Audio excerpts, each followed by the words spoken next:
What's up, everybody? Welcome back to the stream. Ooh, let's go to my camera here. Nailed it. It's Tuesday. We're getting tactical, just like always, and we're deep in 10th edition. It's finally happened. The edition's out. People are playing it, and we're getting some results. And so I feel like that's what we're going to be talking about today. If you watched my video earlier this week, it came out yesterday morning. I talked about the GT winning lists from the release weekend. There were 4 GTs that were brave enough to play an event with at the release state of the game, and I talked about the list that won those ones. But that is not including the dozen or so other events. Actually, there were many events that played. You ran 10th edition launch parties, either competitively or casually, and I've gone through Best Coast pairings and I've actually picked out all of the reasonably sized RTTs, so like 16 plus players or so, that played 10th edition. I have about 12 here, I think, and we can go through the winners of those. We can also go through, if we want to dig a little deeper, we could talk about the other list for other factions that were submitted to these competitive events. So that's going to be fun. I'm excited to talk about some events. As a little bit of a caveat for right now is that obviously we are early days yet. I'm going to get my library of the indexes out here, if I can find it. So that we can sort of read along. But right now, there's probably going to be a lot of stuff that I don't recognize off the top right off the bat if we're talking about lots of different factions that aren't just like sort of boring Eldar and Imperial Knights and stuff like that. Now, I did talk at length about Imperial Knights in my video yesterday, and we talked a little bit about Eldar. I think we may just skip those ones.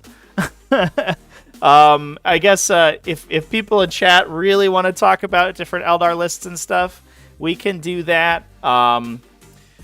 So I don't know. Throw up your messages there if you want to talk about those. But right now, I mean, it looks like I think those lists are not going to change too much, and they're going to include mostly the same sort of combinations of units. And there is a potential that we see some dramatic changes to the factions in the not too distant future. So I think we might skip those, but we'll definitely dive into the other factions because there is actually a lot to talk about. And that's one of the things that I love talking about in regards to RTTs, and why I think RTTs are kind of like the quintessential competitive 40k experience. GTs and majors and all this stuff is like where you really like bring the cream to the top, but RTTs, where you see a wider variety of armies and skill levels. And I think that's one of the most fun things about it, at least from an enjoyment perspective, is that you get to go and you get to play against a bunch of different things, and people aren't just taking the cutting edge. So there's a lot of lists that are 3-0 that are, kind of these like mid-tier, bottom mid-tier factions if we were to create a tier list right now. So yeah, that's what we're going into. Love to see if some Chad playing AdMech or GSC. Rex, definitely some GSC. Definitely some Custodes, chat. A surprising number of Tyranids, also, for sure. I do think Tyranids are... Man, their game plan is so solid, but it's so boring. I think if you can throw a wrench into Tyranids' game plan, they fall apart really quickly. But if you can't deal with the zone tropes, I think Tyranids are actually a lot more consistent than I give them credit for. Their ability to score fixed secondaries basically automatically was not something that I expected, and mea culpa, not an interaction that I actually understood when the Index was first released. But now I do, and Tyranids have probably the best secondary game in the best fixed secondary game, I should say, in the entire game. I think something like Genestealer call it something that's faster, but that plays tactical secondaries better, which is more difficult to play against. But if you don't know, if you've never seen Tyranids before, they will just outscore you super fast. A lot of people asking for Tyranids. Is that because we have a wild Tyranid bias? Should we rip that bandit off real quick here, chat, and just dive into Tyranids? We could do that, I guess. Let's go to my screen here. So we had a couple events that had 3 and O Tyranids. So do you have some Adeptus Custodes? I have all of the RTTs that went... that played 10th edition here, the larger RTTs, I should say. A little bit of Orks. We got $1 Billion Clown Farm. Shout out to Tyler's channel, going 3-0 with Orks with an incredible score. Some Ultramarines as well. So a little bit of Chaos Demons showing up at the top 3 or so. I was also checking that these events actually submitted lists, because some events didn't submit lists, and I couldn't put them on the list, unfortunately. A little bit of Death Watch, Chaos Space Marines. Main Arc, is it a Necron subfaction? It is. So we got a little bit of Necrons as well popping up. Not as many Necrons as I would expect, to be honest, because Necrons seem so good, but I think that, and it may just be that you know, people don't have a handle on them quite yet. All right, do we want to jump into Tyranids chat? We can do that. I'm gonna zoom out and make sure that these information actually shows up on my screen. Let's move it over. There you go. All right. So this is actually kind of local to me. This is Webway Games is a store that I actually go to quite a bit. We saw Eldar in first place. We're just going to like pretend that they don't exist for now, I think. And we'll move on to Tyranids. What secondaries do you take as a Tyranid player? Anything that you can score with Spore Mines. So engage all friends behind enemy lines, deploy teleport homers. Those are all incredibly consistent, and you should be able to score like 30 points on secondaries, basically baseline, and maxing your secondaries is really easy. So as long as you don't fall behind on primary, and if we take a look at, so Samuel Pope's over here, who's an excellent Tyranid player, by the way, is basically constructed his list around trying to. Oh, now we're kind of small. Well, that might just be how 10th edition lists do be, because they aren't quite as voluminous as 9th edition lists. So we'll take some getting used to, I think. It's so tiny. It's like one string of characters. This looks like one of those Matrix screensavers where the like single file of characters just slowly falls down the screen. That's what this list is feeling to me like right now. It just feels so small on the screen. But this list is focusing very heavily on controlling primary. So we have huge Termagant Brick, 2 huge Hormigant Bricks. These guys advance to charge. They can charge onto objectives. They have a high base movement speed. So they don't survive very long, and if your opponent has indirect fire, all the Hormigants are just dead, basically, if you hit Desolators or something. But you do have the opportunity to just, like, move, advance, charge, just steal all your opponent's primary, knock them down to 0 primaries for as long as you can, hold your own primary, score 15s. And then in the back line, we have 3 individual Biovores. So the technology is that the Biovores can put Spore Mines in the back of your opponent's deployment zone. If they haven't screened out, these are screenable now. You can't put Spore Mines within 9 inches of enemy models. If you put them in their deployment zone, you can score behind enemy lines, and you can score deploy teleport homers. If they are capable of screening effectively, you can take engage on all fronts. And it's difficult to screen out the entirety of the board, which is basically what you have to do against the Biovores to stop a 4-point engage on all fronts score every turn. And then you can just do deploy teleport homers in the center and get 2 points instead of 4 until you end up killing their screens with your guns. So that's the game plan. We have some Barb Gaunts as well. They can also sort of shore up that primary objective scoring because they can slow down enemy infantry that are pushing up on your objectives, which is very useful. It is only infantry. I do see one comment I do see about Barb Gaunts all the time is that people think it's everything. Barb Gaunts only slow down infantry. And so there is a question about if the Barb Gaunt's effect is too powerful because it can affect multiple units, but you have to have multiple infantry units in line of sight, and then you have to hit all of them. I actually think it's not the most amazing ability. But if you're playing against something like Necrons, you're playing against something that has these like kind of slow, methodical bricks, the Barb Gaunts can really, really hammer them. We have a Harpy. That's interesting to see. 2 Harpies, excuse me, with twin Stranglethorn cannons, an Exocrine to give reroll ones to hit with all those ranged attacks, a Malice, 2 Maliceptors. Again, it's more primary objective control because these guys want to play up in front in the middle. They have a high toughness value. They have an invulnerable save, and then they reduce your. They give you -1 to wound if they're within 6 inches of you. So if they push up and engage you in melee, you actually have trouble killing all of their frontline stuff. Pyroboars to move cover from people, and then that's to buff all these zone throps. We have 2 units. I think, yeah, these are only 3 zone throps apiece, so only 6 zone throps in this list. Probably That might be an availability thing. I have a sneaking suspicion you see more Zoanthropes as the edition sort of continues on, but those are sort of your backline shooting. But again, very objective control oriented, and I think that's exactly how Tyranids have to play right now. So pretty cool. I think I'll cop it a little bit. I think I doomsayed Tyranids quite a bit when they came out. I do think that they're not great, but they are better than I give them credit for, because we do see a lot of decent Tyranid finishes, and I think a lot of it's just due to the fact that their secondary game is super strong. Now, I also think that there's a potential they get nerfed, and that the Spore Mines lose the ability to score secondaries, but I don't know.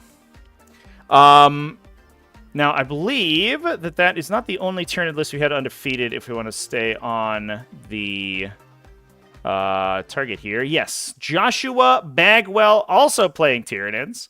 So Samuel Pope's list started with a Swarm Lord. This one has a regular Hive Tyrant. I do like the regular Hive Tyrant, to be honest. I think neither of these lists ran enhancements, which is interesting.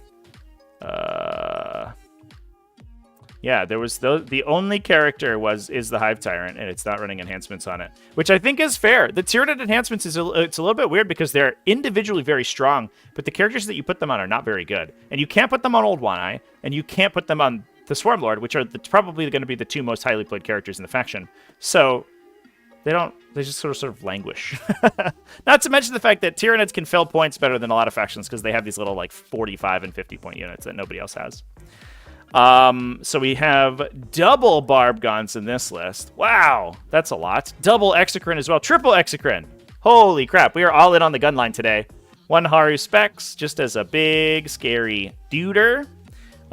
Two Acid Spray Tyrannifexes. These guys are awesome at Overwatch. They really dominate the middle of the table as well. And that's the Tyrannifexes are one of the reasons that you include the regular Hive Tyrant over the Swarm Lord, because the regular Hive Tyrant, if he's within 12 inches of both of them, lets you give the rapid regeneration 5+ Feel No Pain to both. As long as you spend a CP on the first instance of it, you can do it on the second one. So your opponent can't do the normal, counterplay where they split their fire between two Tyrannifexes and or two big targets, and then try to get you to waste your defensive stratagems on one of them. The Hive Tyrant actually lets you do it on both of them, and so you can get the 5-up across a wide swath of your army. And it's huge for the Tyrannifexes because they stack it on top of -1 damage. So high save, -1 damage, 5-up, Feel No Pain. They don't go anywhere in a hurry. They take like most of your opponent's army to kill, basically. They have to really, really commit to kill them. A little bit weird here. This the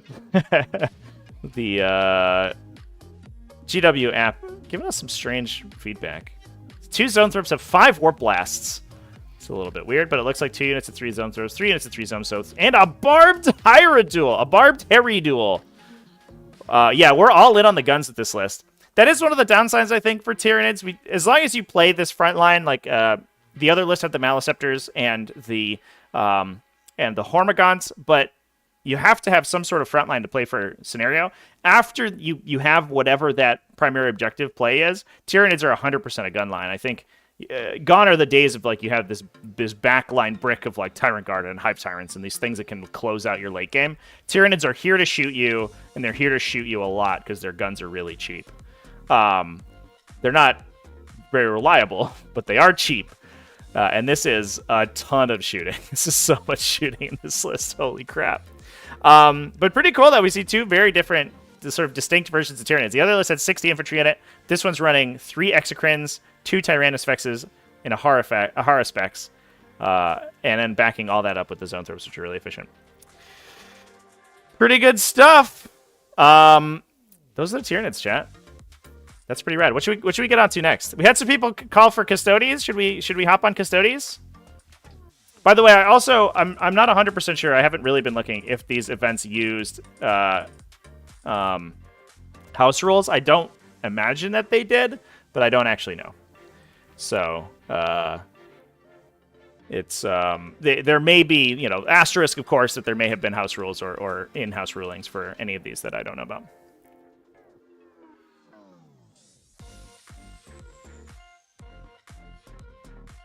How many Spore Mines do you need to fill secondaries? 2. you only need to actually have 2, but you should basically always be bringing 3 biovores. This list actually didn't bring biovores. I actually wonder if maybe they ruled against the Spore Mines scoring in this one, which makes it more impressive that it 3-0, honestly. But you need at least 2, but the third one is like insurance. If they kill a biovore with indirect fire, you still want to have 2, sitting in the back. And the third one's always actually useful. Placing models. So because objectives block movement now, you can't place your model on an objective. A Spore Mine is actually like kind of a great movement blocker because you can place it next to an objective and you can actually extend the distance that your opponent can't move on. So a single Spore Mine is actually way more annoying than you think it is. Plus they just do mortal wounds, which are really hard to source now. And especially if you start hitting these like T13 vehicles with mortal wounds, it feels really good to just plink damage on them that they can't use a 1+ save like T13 against. It's just almost guaranteed damage from the Spore Mines. So I actually think biovores, even if they don't score, might just be worth it anyway, to be fair. The one thing you have to watch out for is players on tactical secondaries can sometimes score big points on getting overwhelming force and getting no prisoners. They can actually score points in the Spore Mine. So it is a double-edged sword. Sometimes you give up more points than you expected to, but they'll often have other targets to score those on anyway. The Spore Mines just make it like guaranteed, essentially, if they draw those. No gargoyles. I think the gargoyles ended up being too expensive. So when the index dropped, I think we were assuming the gargoyles would remain a similar points value to where they were. And if I remember correctly, they went up, right, in the Munitorum Field Manual? I think they went up to 9. I guess I can just look. Or they went up to like 7.5, I guess. So if you're pushing the fast units, you might just be on Hormagaunts. Or even Neurogaunts, honestly. Neurogaunts, I think, ended up being kind of a sleeper as well. Because they're so worthless, but they're so cheap. They're basically almost half the cost of gargoyles. So you kind of get them for free, and they can be used as these models to just throw onto objectives you don't really care about. Which the gargoyles are obviously much better at, but they are much more expensive. So they're about almost twice the cost.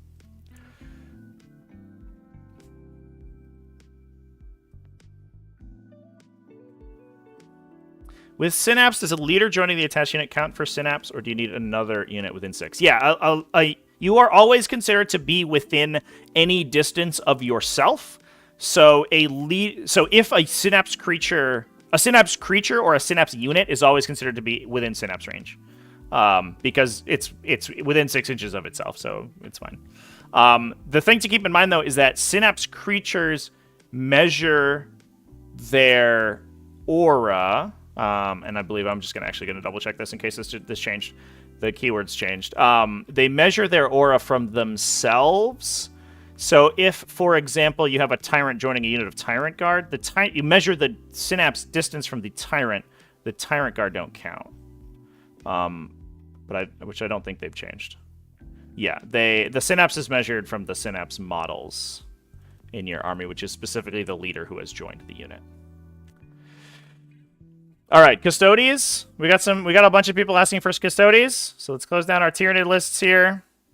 Here we go. So lightly salted first RTT of 10th edition, Derek Holder, 3 Hunskies, chat. The old 300 points in across a tournament. That is wild. That is nuts scoring. Honestly, especially given how people a lot of people, myself mostly, are really bad at the missions right now. I'm terrible. And getting my head around the tactical objectives deck is really tough. And so scoring a full 100 in a game is pie in the sky for me. And scoring 300s in a game is absolutely ludicrous sounding. All right, so let's see what we get. I'm going to pop myself open a Custodes index here to follow along. So we have a Blade Champion, a Knight Centura. That's the Sisters of Silence character, the leader model. Not the special character, that's a Leia. A shield captain with Ceaseless Hunter, which is allows you to fall back, shoot, and charge for the model and his unit. And then once per game, they can make a reactive move 6 inches after an enemy moves within 9. Those reactive moves are super powerful, by the way, and I think we're going to see a lot of those be used. There's just so many... because there's a lot of factions in the game who are really, really reinforcing these like short-range shooting. You know, flamers are so strong. People are still trying to fight with melee and stuff. That getting this reactive move in there is super important just to be able to remove the threat of those. On top of that, it also works on a lot of these reactive move abilities work in any phase, unlike a lot of stratagems. So you're actually able to trigger the reactive move against people moving out of phase themselves. So that's actually kind of nuts because you can do things against like double move effects. You can do things against like fire and fade effects. It's pretty good. We then have a shield captain in Belarus Terminator armor with Unstoppable Destroyer. That gives him the stomp ability. So beginning of or after he charges somebody, he impact attacks for D3 mortal wounds on a 2+, 3 mortal wounds on a 6, and then also forces everybody within 6 to take a battle shock check. Trajan Belarus also in there, so tons of characters. 1, 2, 3, 4, 5. 1 unit of prosecutors, 2 units of prosecutors. Excuse me, just for some real nice, cheap, and cheerful. Utility units, unit of Belarus Custodians, a big unit of Belarus Custodians, holy crap. So a unit of 3 and a unit of 5. The 5 has a Vixillus in it, so they are +1 objective control. 2 units of 3 Custodian Wardens with Spears. Everybody's got Spears, right? So the strength 7, AP 2 damage. And then 1 unit of 6 and a big unit of Vigilators for that Knight Centura to go into. So the important combos here, the Blade Champion allows you to advance and charge, and you can heroically intervene once for free, just straight up. And he can join into those Warden units, so I think this big unit of Wardens, we're probably going to be looking at advancing and charging. They're like kind of resilient against indirect fire, not super much so, especially if it ignores cover. So they can kind of start like hiding and then actually use the movement to close the distance. The Knight Centura grants the Vigilators +2 move and +2 to advance and charge. So again, we have a lot of these like super... We're really like buffing the slow plotting kind of movement speed of this army, which is good because everything's basically just move 6, right? Outside of the bikes and like Caladius grav tanks, and I don't think the bikes are particularly exceptional right now.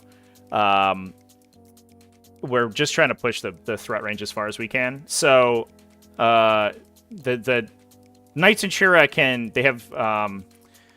they have a 6-inch scout, but I don't know if the Vigilators themselves do. That might be for when they join Witch Seekers. No, they don't, unfortunately. So I don't think that really helps. And they also don't deep strike like the other Custodian stuff does. So they may just be strategic reserving, to be perfectly honest, and popping off the side, or just starting in the on the table and using that fast movement speed. +4 inches to your threat range with the Knight Centura is actually pretty far. And then the Knight Centura actually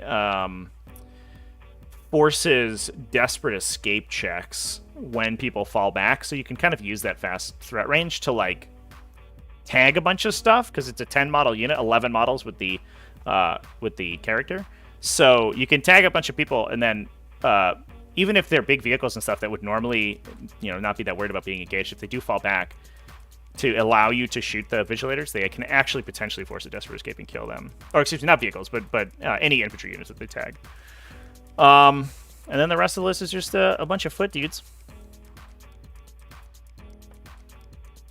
The shield captain gives himself fight on death. He has a rights of battle effect for his unit.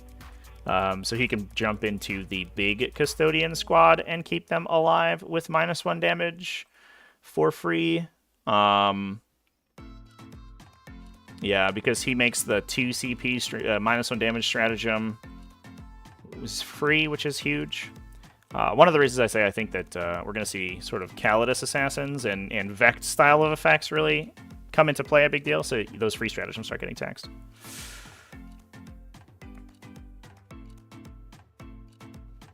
Find it ultra hard to build a proper list for Custodes. Looks fair. 2 infantry units and 2 land raiders, 1,500. Yeah. I think that there are more undefeated Custodes. Yeah, here we go. So we can take a look and see where the trend is.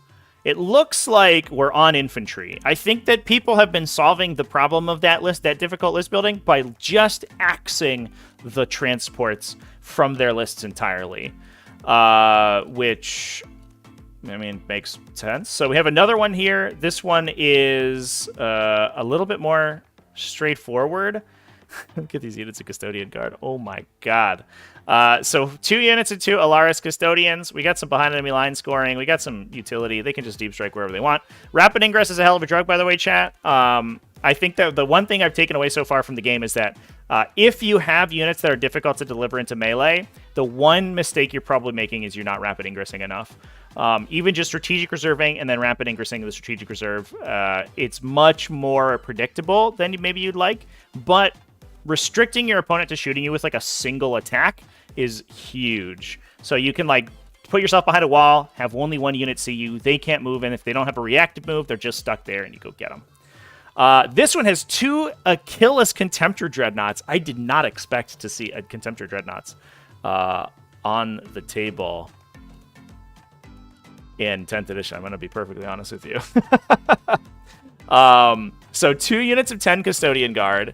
These things are kind of nutso lethal.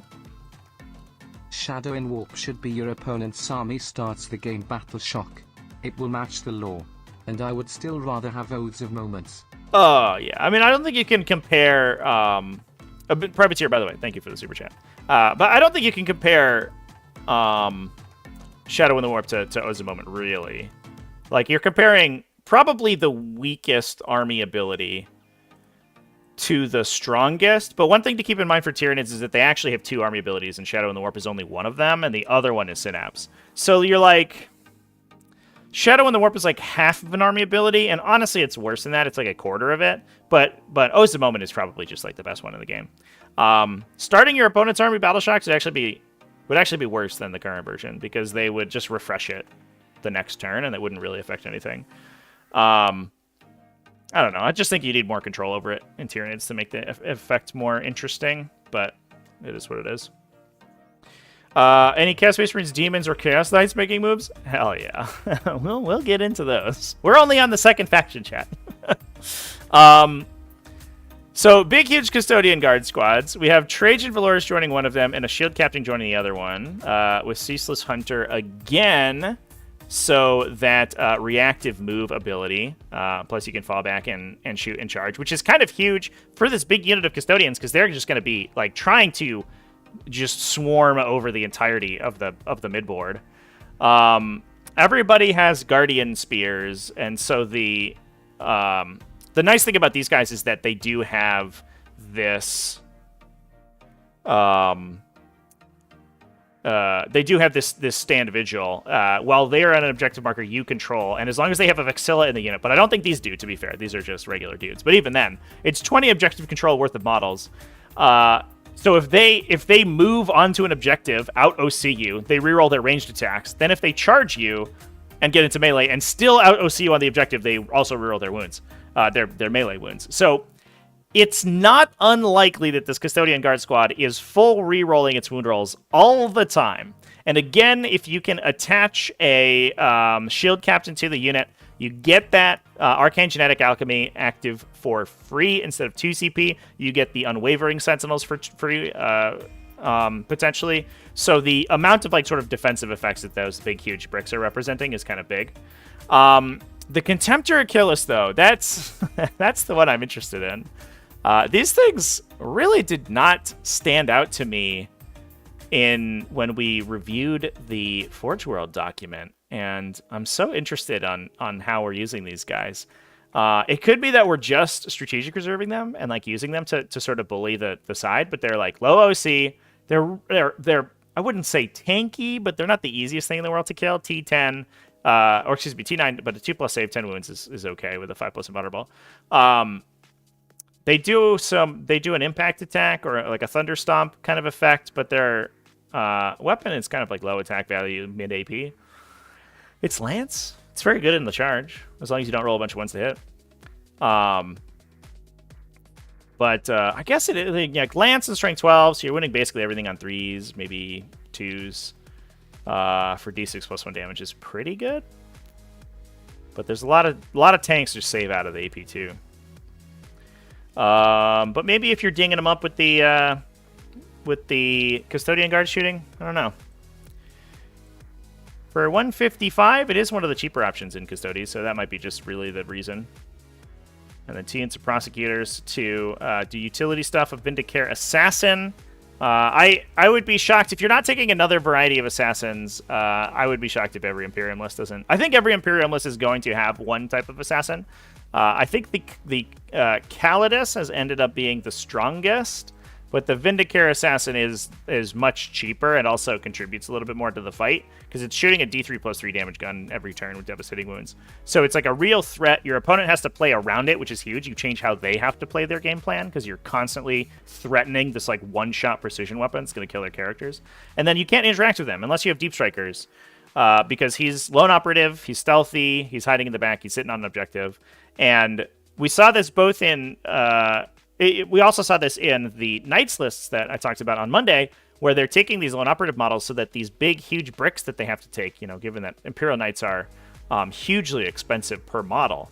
And this list is similar, right? You only have, like, basically 4 units and 2 Dreadnoughts, and then everything else is a character or support. So the Vindicare Assassin gives you another objective-holding option who can just sit on the backline objective and be uninteractable from your opponent.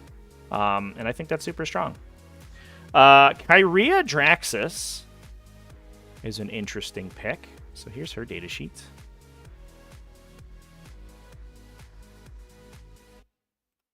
Make sure that looks okay. It gives you +1 to hit against Xenos. So we're already kind of seeing the counter tech come into play, right?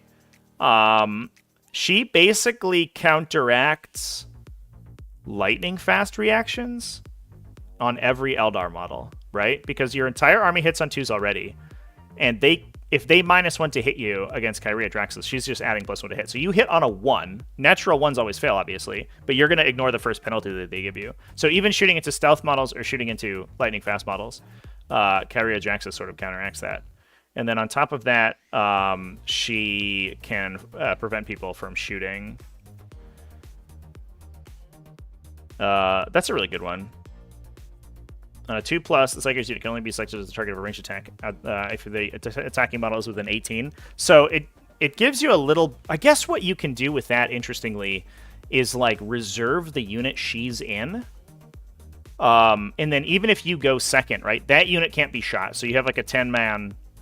unit of Custodian Guard or whatever, or even just I guess she can only join the Custodian Guard, right? Because she can only join battle line units. That is the case, or the Prosecutors, I guess, right? Who's battle line in this faction? I think I closed my Custodes index like a fool. I assume it's Prosecutors and Custodian Guard.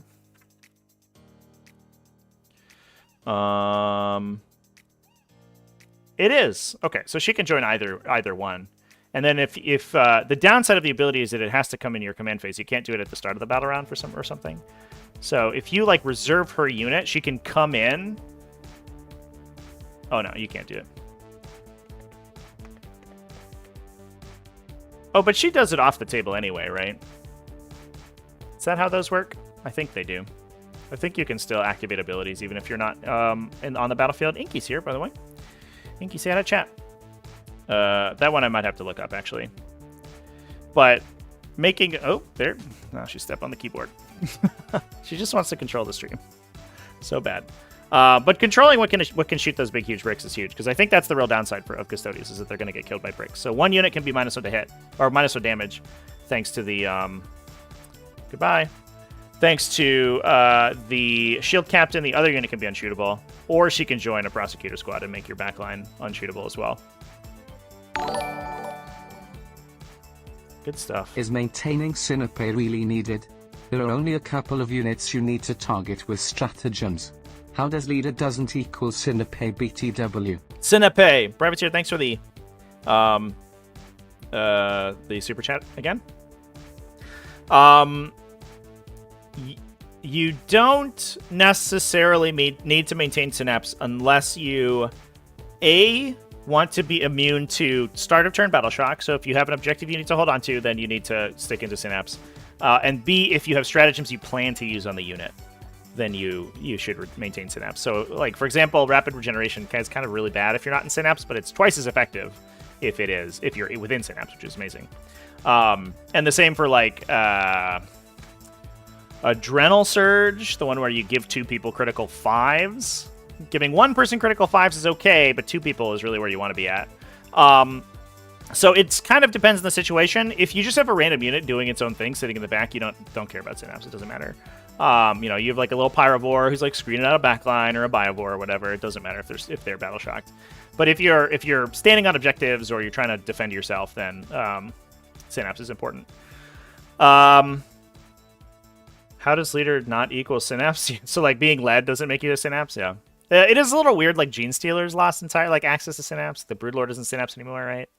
But it is what it is. Most of the leaders are Synapse, right?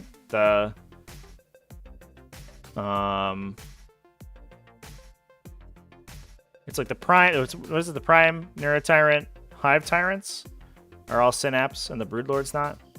I forget what else in the factions of leader. It's not too much. Neurotyrant is Synapse.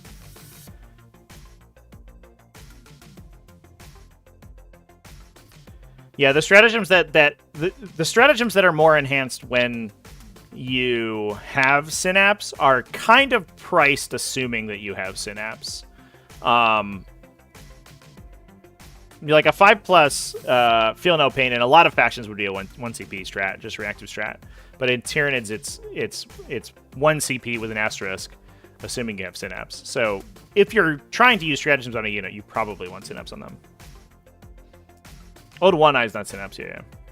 And you can upgrade the Broodlord, yeah. I actually kind of like that technology because it's sort of like, instead of increasing the range of Synapse, the amount of coverage you have with Synapse is actually huge. And I think the Broodlord is going to deploy because it has Scout in a position where Synapse is really useful. The one problem I've found so far is that if you want Synapse for your stuff that's on your front line, right? So you can give it a 5+ damage ignore, and you can buff it in melee.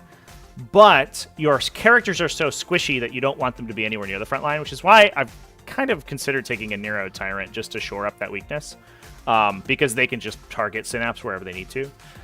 I don't know. I haven't quite decided where what the best place to put it is. But if you have a Broodlord, the Broodlord's able to like take mid-board terrain and then can kind of broadcast Synapse out the front if you have it upgraded. But then you have to pay more points for that unit.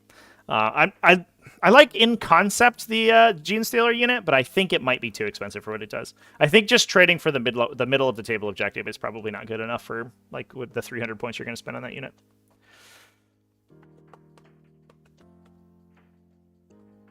Yeah, we talked about 2 3-0 bug lists, Tyranid lists earlier today. Just before we talked about Custodes. But anyway, here are those are the Custodes lists that I have. What should we dive into next? I saw some people ask for GSC. Should we hop into GSC as the next faction here? Inky, what do you think? Do you want to come visit chat? Come on up.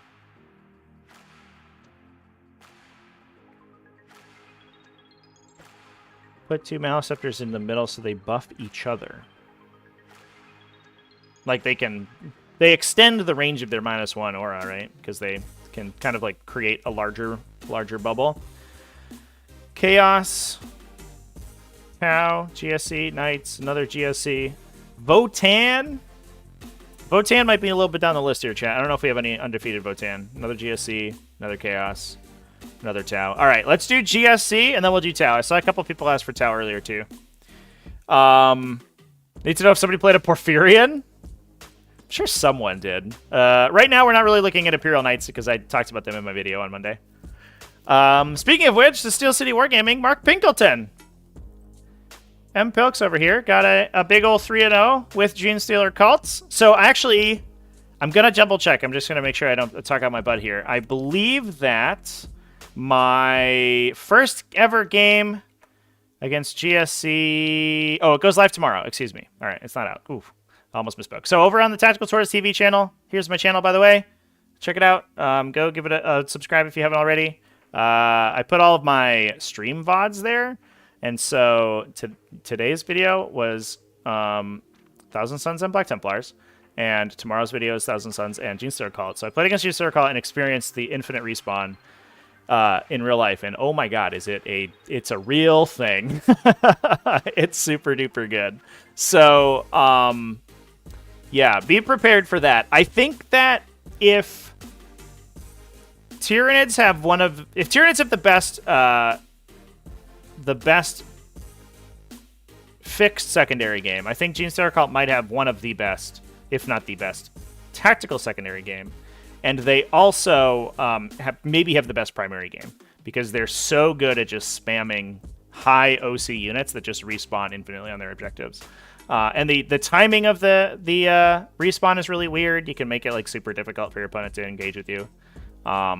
Yeah, it's a real ability. I think Genestealer Cult are going to be strong, but not in a very obvious way, and I think that's really cool. I definitely think that they're sort of like, you know, I don't know if they're number 1, but maybe top 5, top 8, somewhere in there, just because of their ability to absolutely control scoring better than anyone else. Okay, so we have a Biophagus with Inscrutable Cunning, so that gives his unit Infiltrator, I believe, yeah. And you can, it gives him a 4+ CP regen. It's basically a Vox Array effect, but on a 4+ instead of a 5, so it's an enhanced version of it. But the Infiltrator is really what you're looking for that unit. And usually there's like a big melee unit that he jumps into, which it looks like is probably Aberrants, if I had to guess. And then a ton of Achilles Ridgerunners and a ton of Attilan Jackals. Look at all these battle line units, chats. Oh my god. A Nexos. So the cool thing about the Nexos is that he can target units with stratagems for free, and it is he targets his own unit for free. The weird interaction and what might get eroded in the not too distant future is that their stratagem Coordinated Trap and Return to the Shadows. So he has there are multiple stratagems in Genestealer Cults that target 2 units at a time, and you can use that for free on the Nexos, which then sort of bounces the effect to the other unit for free, and the interaction's unclear. I think that's the rules as written, is that the stratagem's free when it targets his unit, and then you also get a second target. But we might see an errata on that, or there could be house rulings on that change how that interacts. Because currently what he can do is he can sit in the back and not even attach himself to a unit and choose himself to coordinate a target with another unit against a single enemy. The other unit gets +1 to wound. He gets +1 with his auto pistol, but he's 70 inches away. And it's like a little weird. I don't know if that'll stick around, but right now it's really strong. So the Nexus is incredibly powerful. A Primus with Prowling Adjutant. So that gives him a D6-inch reactive move, which is kind of cool. You can like hop in your unit 12 inches away from your opponent to shoot at them, your big unit of Neophyte Hybrids or whatever. And then as they go to charge, you can D6 reactive move away, so you can make it more difficult for them to engage with you. Reductus Saboteurs, there's 2 of them. These things are probably one of the best character models in the game, if I had to guess. There's basically no situation in which they don't pay for themselves.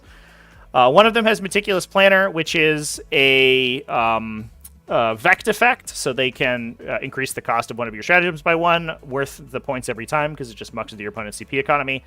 And these models, just like the assassins that we talked about in Imperium are basically impossible to interact with. They are lone operative, and they have their remote explosives ability. When you move within 12 inches of you, they can trigger it once per game and plow you for like D3+3 mortal wounds. So there's almost no situation in which they don't kill probably 30 to 40 points worth of models just by you moving up to attack them. And then on top of that, they have an indirect fire weapon. They also have demolition charges. They can also grenade for free. So there's some situations where you just 3-inch deep strike. They deep strike next to like a character or something, and then demo charge them, and then grenade them and kill them. They're like They can be like assassins essentially, and then also trigger the remote explosives on the subsequent turn. Yeah, the Reductus Saboteurs are nuts. So, and I'm actually kind of surprised there weren't 3 in this list. It almost feels like you take 3 every time. But that might be a little bit of overkill. They're super duper duper strong.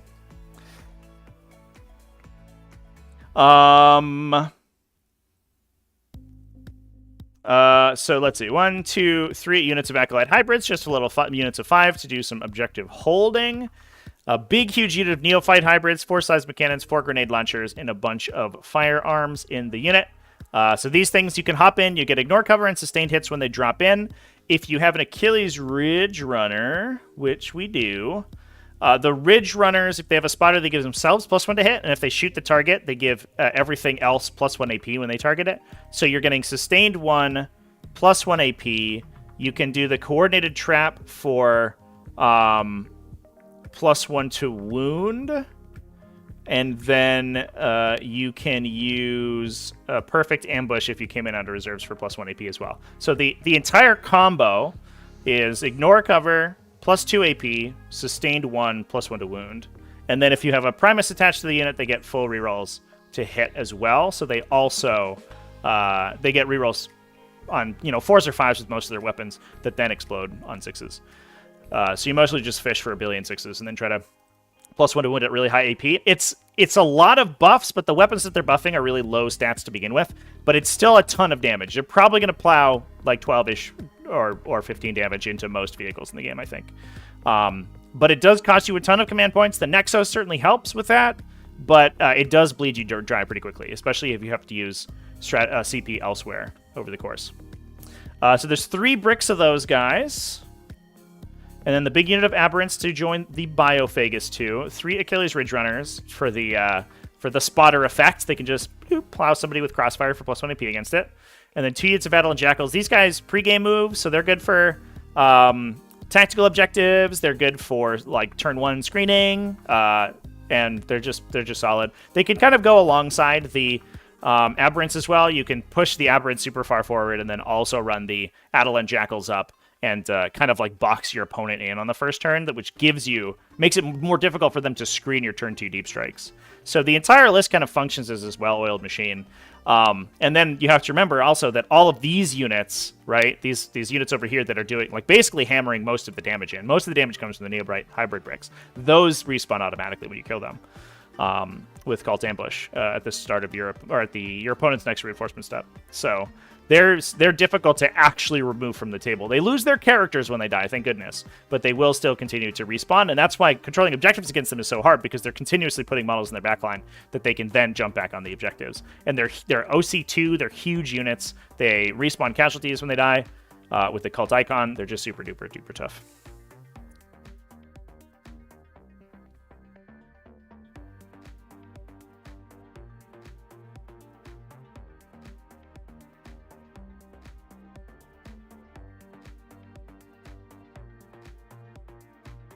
All right. Let's see if we see any other Genestealer cults here. I think that was the only one that I saw to begin with. But I don't know if I noticed any other ones at the top. Oh, here's another one. I'm going to be honest. I think most of them are going to be relatively similar. So there's probably not a ton else to talk about. So this is Sean Burke. Has a Biophagus, the Nexos with the Meticulous Planner on him this time, the Primus with the Prowling Adjutant again, a Reductus Saboteur, Acolyte Hybrids, more Acolyte Hybrids, more Acolyte Hybrids, and then big bricks of Neophytes. the big aberrant brick and 3 Achilles returners. Yeah, it's actually like basically the exact same list.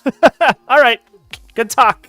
We did it. This one switches an extra Reductus Saboteur for just more Neophytes, I think. Yeah, I think we've upgraded a Acolyte hybrid unit to a Neophyte unit. All right, well, fair enough.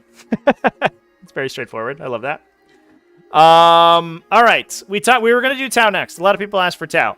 I don't know if I saw any Tau. We might do a list search here, chat. I'm gonna do a real quick scan.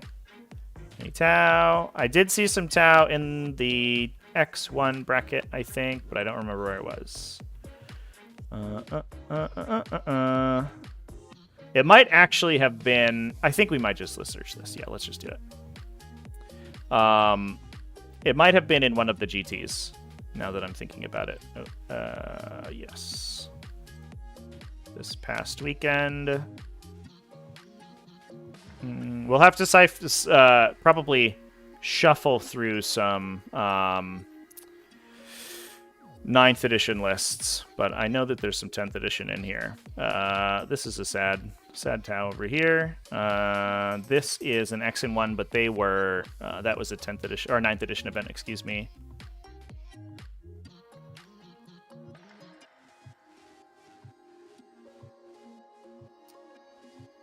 Placings hidden at the Bristol Super Major. Maybe not too much Tau. Oh no, I might have promised you Tau erroneously here, chat. I don't see much Tau being played. That's sad. This was X2. Made up of what they actually own. Yeah, mostly Cold Star Commanders, Dark Strider, and Ethereal. Preacher and a Devilfish. Big Crisis Suit Brick. Bunch of Ghost Kills because they're lone operative. A Hammerhead gunship. A big Pathfinder team. ×2. Oh, sad Riptide Battlesuit. 2 units of stealth suits. Yeah, this is, I think we're probably relatively non-standard. I'm sorry, Tau players. I don't have much to talk about. This one, we just clicked on, right? Yeah, this was Arcs of Bowman. And this one was also Arcs of Bowman, right? Yeah, and this one, is this being shown? This is also Arcs of Bowman. Yeah, nope, just kidding. I think I saw them in Arcs of Bowman chat. I must have been looking at an Arcs of Bowman event when I looked at it. I'm sorry, everybody. All right, what's next? What was the next one? I see a lot of people for Chaos Space Marines. So we might do Chaos Space Marines next, unless there's another outpouring for a different faction.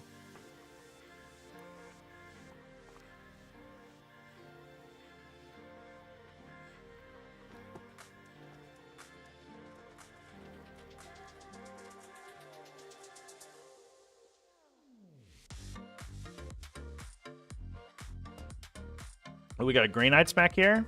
Oh, tons of orcs to talk about. Richard Kilton and Tyler Russo fighting the good fight with orcs.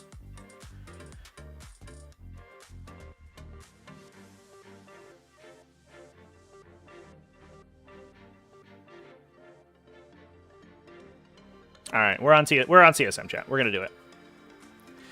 All right, let's dive in. I'm gonna grab myself a good Chaos Space Marine Index, so I remember what all these ability names are. I'll get these eventually, chat, but it is early days right now. All right. Oh, we're starting strong with Cypher. Cypher, also lone operative friendo. So he's basically, I mean, I talked about this like ages back when we talked about the Space Marine Index. I think basically every faction is going to have some amount of lone operative, and it's almost required because you need to have models that can hold objectives without getting shot off the table by indirect fire. So you know, assassins, saboteurs, lictors, Kyria, Draxus, all of these characters are going to start to get slotted into armies. And I think as we move on and indirect fire gets more prevalent, anti-tank shooting gets more prevalent, these little characters are going to see more and more play. So Cypher, he's mostly in there for that reason. He's like a super sweet, just little. He's got some good guns. He's like he'll fight another utility unit just fine. But he's mostly in there because he is lone operative. Double Warpsmith, triple Warpsmiths, chat. Okay. we're getting spicy already. So the old the old Chaos Tech Marine over here. This guy has the Talisman of Burning Blood. +1 to the attacks and strength characteristic of the bearer's melee weapons. D3 instead if they are performing a Dark Pact. And the Warpsmith itself, I think, just chills by vehicles, right? I don't believe that they have a join. Oh, they can join Havocs and Legionnaires and Chosen units. But then they also get, should take a looking at the Warpsmith's abilities, they also get Lone Operative when they're within 3 inches of vehicles. They can heal in their command phase for D3 and play +1 to hit roll. And they can also force battle shocks on enemy vehicles, which is going to be pretty useful.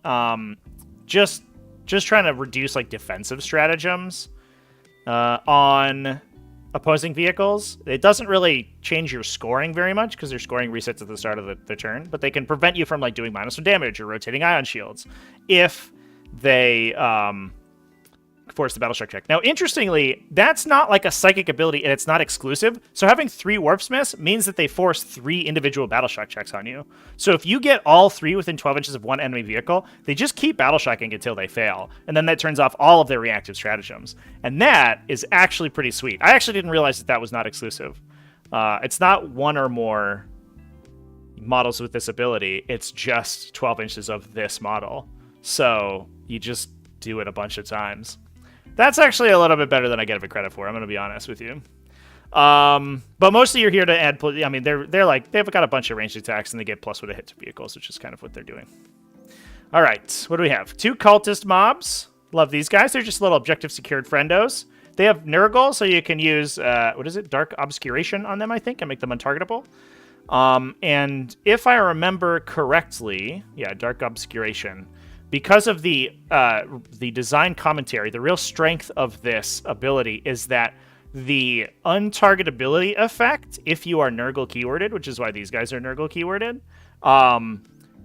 is retroactive. So if they get targeted with a ranged attack, you can slap the stratagem down and your opponent is forced to choose a different target, which is super duper strong. You can like run the cultist mobs to the middle of the table, and if your opponent doesn't bum rush them, you just say, you can't shoot me, and I'm going to obsec the middle objective until you come and take it from my apparently 3 Khorne Lords of Skulls, I think is what the rest of this list is going to look like. All right. Oh my god, this is spice right here. Holy crap. This is we're back to like mid 8th edition. Who remembers the Lord of Skulls list in 8th edition, the Crimson Crown combo, where it would explode hits and wounds? That unit was absolutely nuts, and it kind of feels like we're going back to that. We're going back to that point, and I guess so. These guys are Khorne Pacted, right? Which gives them additional criticals in melee. Oh, for some reason I can't look at the index. It's broken. Oh, there it goes. So they get critical 5s if they pact for lethal hits in the fight phase. And then they themselves, I guess you don't necessarily need lethal hits on a Lord of Skulls, so that's maybe not the best combo ever, but you're mostly bringing them, I guess, for the core stat block. So we can give +1 to hit to all of these, so they're all going to be hitting on Tuesdays. Because I believe I actually should check, because I made the mistake the other day of assuming that the Tech Marine's abilities were the same as the Ork Mech, and the Tech Marine was just strictly worse. But yeah, fortunately for us, the Warpsmith does add +1 to your hit roll for each attack, not for ranged attacks. It does happen in your command phase, not at the end of your movement phase like the mech does, so it is strictly worse. But let's take a look at the Lord of Skulls data sheet real quick. So it's a T13. It's only a 3+8 vehicle, which is nice. So it fortunately isn't like supercharged by cover. It's just slightly charged. With a 5+ invulnerable save, 24 wounds. Objective control 8. Seems good. It forces battle shock checks after it's finished making its attacks if it destroyed 1 or more enemy units. That is largely garbage. The only thing that it changes is whether or not you control objectives at the end of your turn for secondary scoring. But because at the end of your fight phase, what's the word?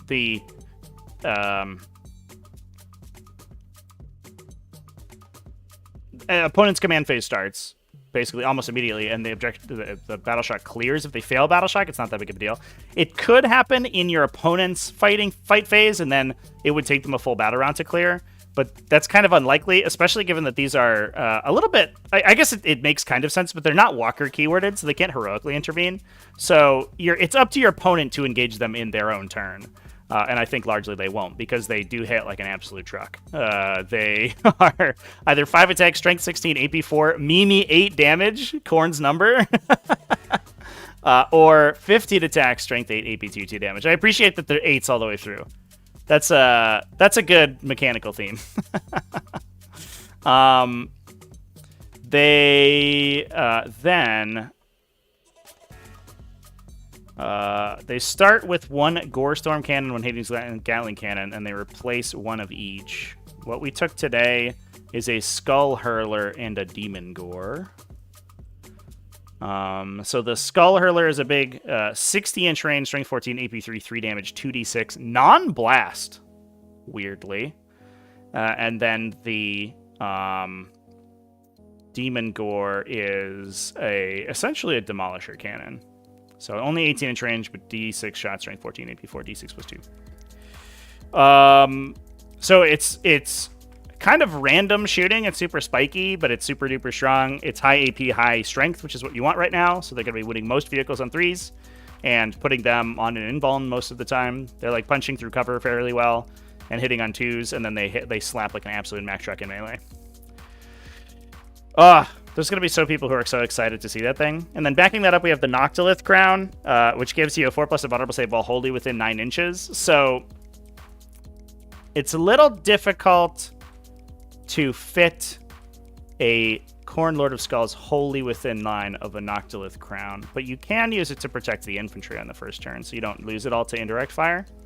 That might be the play, especially since the model has to be wholly within 9, not the unit. So you can place infantry such that like half of their unit is within the radius, and then you can take saves on those models first. But that's mostly all it does. It's just here as a 125-point thing that is like a deployment and drops the invuln save. I guess it's also Mark of Nurgle, so I think you can target it with Dark Obscuration too, and you can make it untargetable, which is extremely funny. So not only is it like T11, 14 wounds, but you can also like situationally just make it unshootable. Yeah, any Heretic Custodes unit from your army. That's super duper duper cute.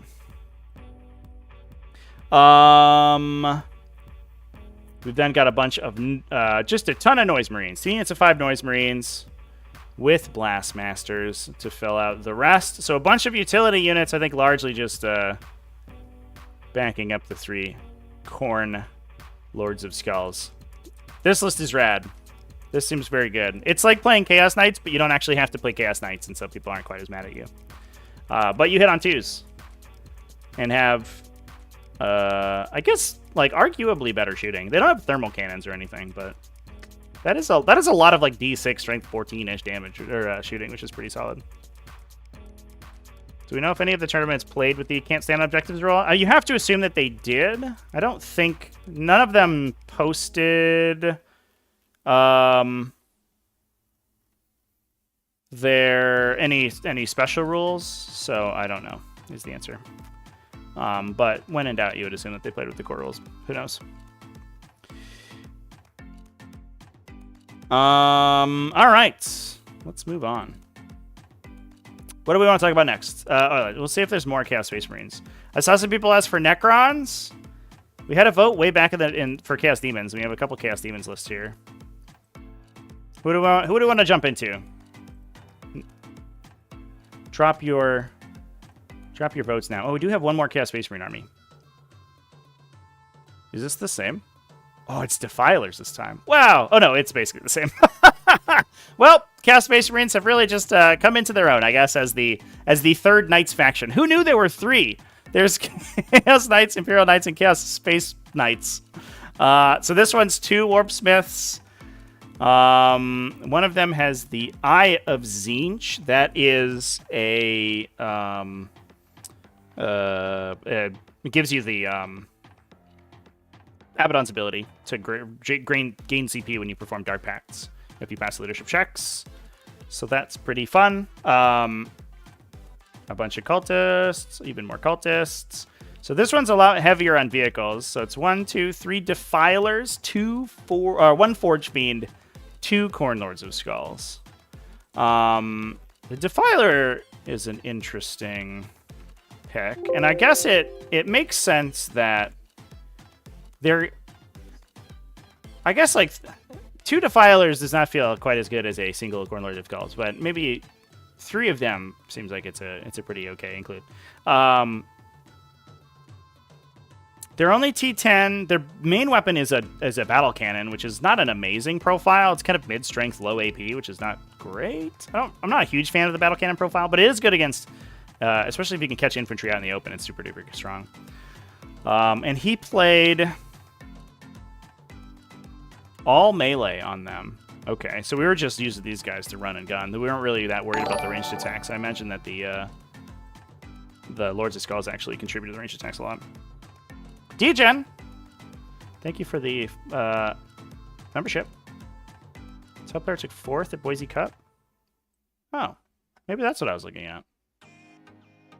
How come it didn't show up in my list search? What's up with that?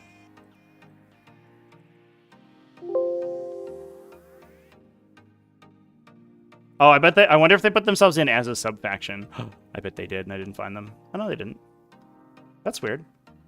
Yeah, this just like straight up didn't come up, right, chat? That's bizarre. Oh well, that's good. We do get to talk about some Tau. All right, we'll talk about that list momentarily. Degen, thank you so much for the note. I don't know why that popped up. That didn't pop up when I looked for it, but we found it now, so that's good. So they have 1 billion attacks in melee. They're 5 strength 16, AP 3, D6 plus 1, plus 3 strength 12, AP 1, 2 damage. So 8 attacks each with OC 5. They're actually pretty good at like clearing objectives away. They do have the Walker keywords, so you can heroically intervene with them. And I mean, I guess a big thing with all of these combat vehicles is that they're good. A strong melee weapon means that they're also good at tank shocking. So, you've got this guy in the back who can generate CP for you, so you can use all these offensive stratagems on them. And you get 18 dice with a tank shock on the Defiler, which is good. And you get, I forget what the strength of the Lord of Skulls was, 16 also. So it's also 18 dice to tank shock. So you probably max your tank shock damage.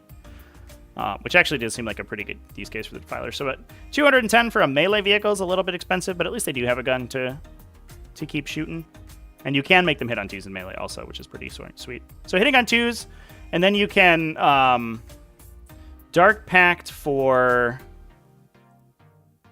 whatever we Nurgled all of them, so they probably Dark Pact for sustain in melee. Is that what Nurgle is? Or Nurgle might be shooting.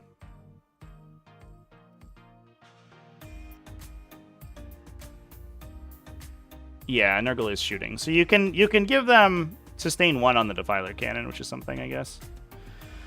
On a 5+. But then like you're also Dark Pacting just in general, probably for sustain in the fight phase, so you're hitting on 2s, automatically converting. It's a little bit better than the Lord of Skulls, honestly. I think the Lord of Skulls you almost always want to pact for sustain, which is kind of good that Khorne doesn't buff sustain; it buffs lethal. And then we have a Forge Fiend with 2 Hades autocannons. What? Forge Fiend. The Forge Fiend has been the standout for me, at least in. Let me grab the Chaos Space Marine Forge Fiend. At least in Thousand Suns. The Chaos Space Marine's a little bit different. I think it battle shocks people it shoots at, which is not super useful. Oh, excuse me. It gives itself devastating wounds. The Thousand Suns one suppresses, which is pretty useful. But the Hades autocannon's kind of mediocre, right? It's 6 shots, strength 8 AP 1, 2 damage. I actually am not. That might have been like a modeling thing. I don't really love the inclusion there. I guess like because you're shooting so many shots, if you give it lethal or if you give it lethal or sustain, it actually helps a little bit. And it's Chaos Undivided, so you can 1CP full reroll it. So that's pretty good. But at only AP 1-2 damage is a little bit sad. The Ectoplasma Cannons are kind of nutso, though. They're Strength 10 AP 3-3 damage, and it's individual blast, D3 blast attack. So if it's triggering blast, you get it 3 times instead of just once. So firing at a unit of 10 models, they're 3d3 plus 6 shots, which is huge. And then if you have that 1CP full reroll, you basically full convert the whole thing. And you can grant it devastating wounds. So in exchange for some damage from the cannon shooting, you can actually plow through pretty hard. I guess that's what the autocannons are for, right? They're here to try to trigger devastating off of wound rerolls with the stratagem. Which that does make sense, I guess. You want a high volume for that. So I guess I understand the Hades autocannons. I see the combo now.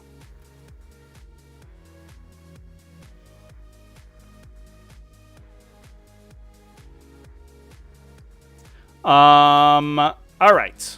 We talked about that. Let's hop into Tau. So Khorne Lords of Skulls, apparently, is the name of the day, the name of the game these days for Chaos Space Marines. I guess that's not entirely the direction I expected the faction to go in, but it definitely makes sense given how ridiculously strong Titanic units are right now, or specifically Towering units are right now. And if you can't beat them, join them, right? Like, if we're getting killed by opposing Knights and Wraith Knights and things, you might as well just hot swap over to your own version of a Knight while still being able to stick with the Chaos Space Marine faction. You're like, hey, guys, I get infantry and can go through walls without spending CP, but I also have Knights, which is pretty good. All right, Tau Empire. Let's go. DGen, again, thank you for pointing out the list to me. Finding me one for us to talk about. So you have Commander Shadowsun. So again, lone operative characters, super duper good. And Commander Shadowsun is within that bracket. She also grants you reroll ones to hit within 6 inches, which is also good. One Cold Star Commander, so he improves the speed of a battlesuit unit, and then the Crisis Battlesuit Commander gives you reroll hits of 1. So a little bit of overlap with Shadowsun, but that means Shadowsun can keep up with the Cold Star unit, and they basically just get the ability as well.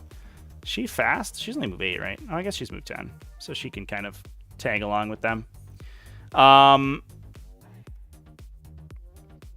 She's the same speed as the Crisis team, but the Crisis team gets the buff from the Cold Star, so they do kind of outpace her, but if she starts in front of them, then it's fine. There's a Firesight team, again, lone operative, can't shoot outside 12. It's pretty good, plus it has a marker light and it can observe, so it's, I think, one of the better observer teams. It is a little bit weird, because it's like a sniper team, it gets a benefit when it is observed for, which is not a particularly synergistic effect, but it is what it is. You know, it's mostly going to be there observing for other people. I don't think you're super often going to observe for it unless it wants to use those precision weapons to try to kill a character. If your opponent has a really, really squishy character out in the open, then that'll be good. Inky's here again. Hello, kitty. There she is. We'll put her on camera here. Oh, she's sitting on my headphones. There she is. Say hi to chat. Good girl. You're a cutie pie. All right, what do we got? 2 Breacher teams, plus 2 Devilfish to keep the Breacher teams in. Big unit of broadside battlesuits. So I kind of envision that there are stealth battlesuits. Oh, that was not long-lived. That there are stealth battlesuits and or the Firesight Marksman, just basically like staple to this thing's butt and observing for them. I think it's kind of a downside of the observed mechanic, but it really focuses you into these like big bricks of models. So, broadside battlesuits, storm surges, like Taunars. The more efficiency you can get out of your support teams, then it feels like that's the direction you're going in. This is a Crisis Battlesuit team of 3 models, 100% Cyclic Ion Blasters. I think basically, the problem with the Crisis team is that it's all low strength outside the Fusion Blaster, which is not a great profile. It's just a regular Meltagun. So you're just trying to push high volume strength 8, like AP2, basically. And I mean, these guys shoots 9 times, right? So you're shooting 27 out of a single unit with like probably +1 to hit if they're being guided for and reroll 1s, either from the Crisis Commander or the or Shadow Sun nearby, and then sustained 1 potentially, depending on the turn it is. And you can eke out plus... you can eke out +1 AP with a stratagem. So they can pump to AP 3. So it's not nothing. It's a lot of shooting, and especially a lot of like medium infantry killing shooting. I don't know if it's really going to dent a big heavy vehicle too hard.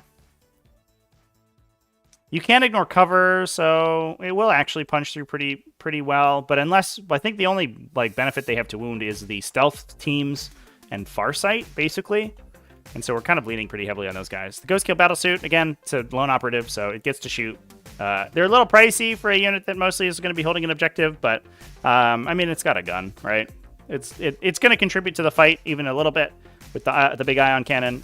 Again, only strength 8, so it's good at killing infantry, less good at killing big armored stuff, but it can't be shot back, so that's just solid. The stealth battlesuits are kind of where it's at when it comes to what's the word? Guiding for people, because they themselves, they can be shot at, unlike other kind of stealthy units, but they do have stealth baked in, and they have infiltrators, so they can, and then they have a marker drone, so they can advance, guide someone off of a forward deploy, so their line of sight to guide is pretty flexible, and then they also give you a reroll 1s to wound whatever you have guided. So they can kind of... They can push the Crisis Battlesuit teams like high volume a little bit. Or, again, the Broadside Battlesuit team, which is where a lot of that shooting is coming from. We equipped Battlesuit support. So we're firing 3 rail rifles and 3 seeker missiles from this unit, basically. The first turn they're shooting. The battlesuit support systems are nice. You lose the twin plasma rifle, which adds a ton of volume to the unit, but I understand not wanting to put that on. If you get engaged, you just kind of suck. You're just shooting with that, like AP 5 of ballistic skill in melee, which is a little bit awkward. And then 2 units of Bestwood Stingwings just for tactical objectives, because these guys are amazing at holding scoring tacticals. 75 points for unit jump infantry is like a pretty good steal. I actually think cheap jump infantry units are probably going to be at a premium if you're playing tactical objectives. I was looking at a lot of Thousand Suns lists. I would talk about them, but there's a lot of Thousand Sun lists right now rocking Enlightened, which is not something I expected to see, but definitely very good at scoring missions.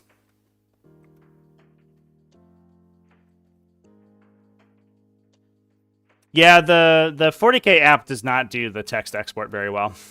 I think the 40k app, I mean, it's good that it's like functional. But the War Gear loadout like selection is just the worst. It's very bad. So it's not amazing.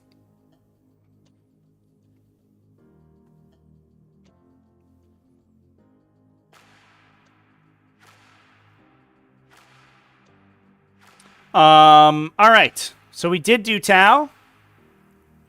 What are we on to next? What do we think, chat? We got some Necrons. Got a couple Necron lists we can dive into. I saw some people ask for Votann. I don't know how much Votann there will be. But,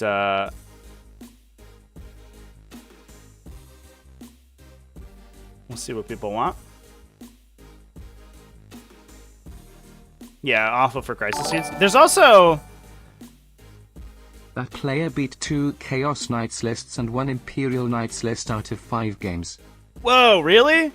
That's intense. That's wild. I would not have expected that list to be able to chew through knights. But I think that a lot of knights is less like killing them, and it's more killing them down to the point that you can beat them on mission. Especially if you don't have big stuff yourself, and they're the only big units in that list are like the Devilfish, which you're probably fine if your opponent wants to shoot at them a lot. But the towering keyword is only... Like, it only goes so far, right? If you're running nothing but infantry and all your infantry fits inside buildings, the towering keyword doesn't do anything, right? And that's kind of feels like how that is. I guess Crisis Battlesuits are relatively big, but they're only units of 3. And unlike previous editions, the drones aren't part of the unit anymore. They don't count for line of sight. They're just a token.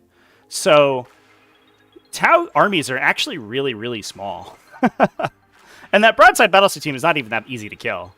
Because he's running shield drones, right? So it just has a trillion wounds on it. What are you on that broadside team? Yeah, 6 shield drones. So they're all 10 wounds with like a 1-up save and cover.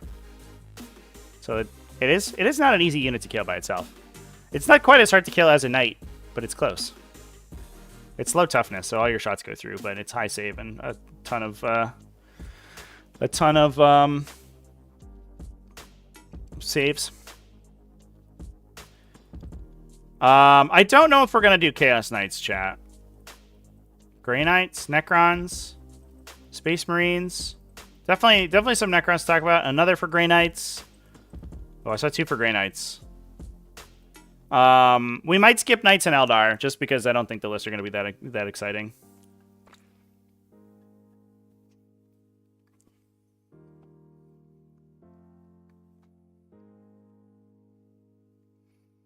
When you take a Knight into a Space Marine chapter, can the Tech Marine repair it? I don't think so, but we can also look.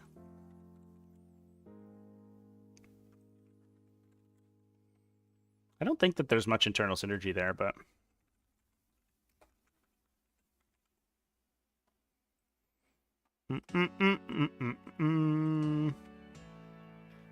Survey says... No, you select an Adeptus Astartes vehicle model with Blessing of the Omnissiah. Sorry! No repairing on out-of-faction vehicles.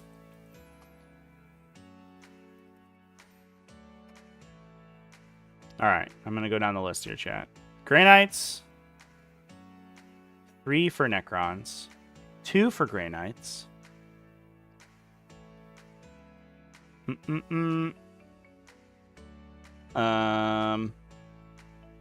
Another Grey Knights. 2 for Ultramarines. Alright, we're going to do Necrons next. I think Necrons is winning the vote here. We got another one from Boise Cup. Good thing we kept this page open. Ben Cromwell. Let's go. Let's see what we got. So, a Hexmark Destroyer with Sovereign Coronal. So these guys, again, lone operative characters. Can't shoot them. The Sovereign Coronal gives them the aura that counts everybody as having a leader attached. So, it basically is an aura +1 to hit. Like a big, huge aura. And that's the way you stick it on the untargetable characters, which is either the Hexmark Destroyer or the Cloak Technomancer, because then they can sit in the middle of the army and they're not really worried about being shot at. A Locust Lord with Hypermaterial Ablator, which I believe gives cover. Gotta open my Necron index. Yes, cover, or it grants stealth. If they're outside 12, they get cover. So -1 to be hit for the unit that he's attached to. And then a Scorpic Lord with Sempiternal Weave, so that's the 4+. Feel no pain. 2 units of Scarab Swarms, doing some secondaries with those bad boys. A Canoptic Spider grants you a 6+ Feel no pain, which is just super useful to have if you don't have Cryptothralls in the unit. Plus, it also gives you a 4+ against Psychic attacks, which is actually kind of relevant against like Thousand Suns and Tyranids and Chaos Demons. Gives you a little bit of like a ace in the hole. 1 big Doomsday Arc to blow up tanks and stuff. A big unit of Locust Destroyers to get the Locust Lord in, who gives them 5+ critical hits, I believe is his ability. And then you can stack that with the lethal hits on their Gauss cannons. So they have a bunch of shots that all auto wound on 5s. So they're really good against like a wide variety of targets because they can kind of hit whatever they want to. They're at Locust Lord, yeah. So they give you a 5+ critical hit value. And then they get full rerolls, hit and wound against enemies below half strength. So once you start doing damage to somebody, they start actually converting their cannon shots just raw without needing the lethal hit.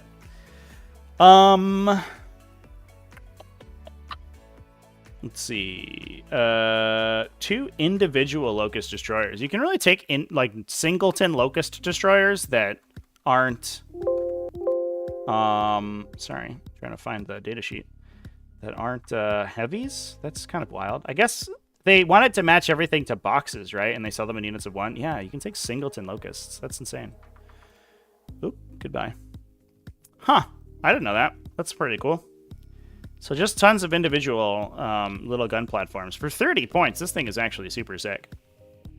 That's awesome. And they're not fast, I guess, so that doesn't mean that they're not individually super good at scoring secondaries, but it is good to have more individual models. Where'd our list go? 3 units of 3 Locust Heavy Destroyers with 2 with Gauss Destructors, 1 with the Enmitic Annihilator, 1 Monolith, and a big unit of Skorpek Destroyers. So I imagine that those guys are teleporting out of the Monolith, if I had to guess. You could pick them up out of reserves or on the battlefield and then put them 6 inches away from the Monolith. You can't charge the turn they come in, but you can use it to like stage them pretty well. And you can also deep strike the Monolith and then put the unit next to the Monolith and get it closer to enemies. You could also just rapid ingress the Skorpek unit, even if you're not doing that. So that's super interesting. This is much more MSU than I expected out of Necrons, honestly. The big Necron tank lists, I wonder how much those are being kind of pushed out by the big blast, like devastating wounds units that are super powerful right now that like every Eldar list has. Where you're like, well, I'm super hard to kill, but my opponent can dump 100 mortal wounds into me, so it probably doesn't matter because I'll lose like a unit, you know, two units in the first turn if they just dump all their 6s. So it doesn't, did that really make that much of a difference? But if the Wraith Knight shoots at like 3 Locust Heavy Destroyers or 1 Locust Destroyer, you're actually not that worried about it. So I kind of like that. And then you have some backup, just like Heavy Destroyers and these big Destroyer bricks that you can use to finish off units if you need to. That's a super interesting list. That's super cool. So, Kellen, to answer your question, any Necron list without warriors? Yes. This one that we just talked about. I saw another one that was undefeated. It was the one that we looked at because it had a funny faction name. This one. Nick Jagilo. One of those is the correct answer. This one... also running real MSU style. These really feel like they're evolutions of the 9th edition Necron lists, where it's all just primary objective control units. They're all just units that run onto objectives. It does have 1 big brick, and I appreciate this guy's actually. Oh yeah, this one's a little bit brickier, to be fair. So who are we looking at here? Nick has actually listed out his attachments basically before the game, which is probably for his benefit a lot. So he has Imhotep the Stormlord attaching to 10 Lich Guard, plus a Technomancer, plus 2 Cryptothrall. So it's the full combo. So Imhotep is there just to get you command points. That's basically all he does, right? The Technomancer gives the entire unit a 5+ Feel No Pain. They have a 4+ Invulnerable Save because the Lich Guard have shields. I imagine it doesn't say they have Warsight, so I assume they have shields. And then the Cryptothralls have a 4+ Feel No Pain and give you a Fight on Death. But what you're going to do is every time you take damage, you're going to put on the Cryptothralls, and then when you regenerate the unit, when you heal them, you're going to put the Cryptothralls back into the unit. Because we talked about this on stream, I think last week, but the Cryptothralls have a special ability that's separate from the Bodyguard ability, where they attach into the Bodyguard unit, but they aren't considered to be characters. They just add themselves to the data sheet of the Bodyguard unit effectively. So unless the Bodyguard unit is killed in its entirety, you can always reanimate Cryptothralls back into the unit. And because they have a 4+ Feel No Pain, basically every time you can reactive reanimate, you're going to put the Cryptothralls back and you're going to keep taking 4+ Feel No Pains on them. So really, they're like 8 ablative wounds for the unit they keep generating. Because they're 2 wounds each plus 4+ ignore damage. And sometimes you just spike the 4+ and they never die. So that's already pretty good. The downside of there is that you have to give up the invulnerable save that the Lich Guard have, because the Cryptothralls obviously don't have a built-in invulnerable save. We're doing that again with an Overlord, with Hyper Material Ablator, which is the stealth ability that we just saw. Same whole combo. 3 units of 2 Locust Heavy Destroyers. A Hexmark Destroyer with Sovereign Coronal, so the exact same combo that we saw earlier. 2 more Hexmarks. All 3 Hexmark Destroyers in this list. We're really in on those guys. And I mean, Lone Operative, that's almost worth it by itself. I don't know how to feel about the Hexmark Destroyer. They Overwatch for free, but their gun is like sort of uninspiring. But they shoot, multiple times because they can shoot Overwatch. After you shoot back at something, they shoot you back. So I think they're just shooting like 18 times a battle round, basically. But their gun's only, it's AP 1 damage, right? Which is it's fine, I guess. But it's not, it's good against infantry, but it's not the most exciting thing I've ever seen. Where are you at, Hexmark Destroyer?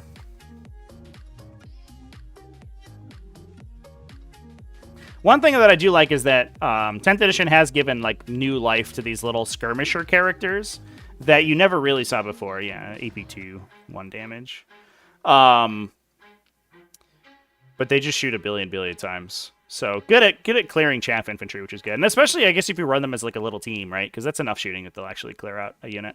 But they lost their ability to like explode attacks. So they're mostly just relying on their reactive shots. And if you don't trigger the reactive shots, they're not that useful. But I do appreciate that just like printing Lone Operative and decent guns on a character automatically makes it playable. So these little characters that you didn't really see before, because they couldn't be by themselves because they would just get shot, they had to be benefiting from lookouts, so they had to be near other friendly units. So they didn't really work that well, and I think now, as units that can just kind of weave in and out of the fight, I actually think that it's kind of cool that they're playable. They're probably too strong right now, but I don't know. Most armies have them, so I think it's kind of, they're strong across the board, I guess. 2 units of 3 Scarabs, a big unit of Tomb Blades, and a little unit of Tomb Blades. More Crypto Thralls, just chilling? Yeah, I guess. A Tesseract Arc. 10 Tesseract Arcs, I guess. A Tesseract Arc, 1 regular Locust Destroyer.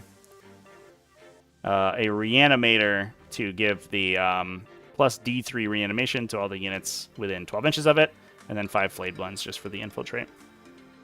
Good stuff.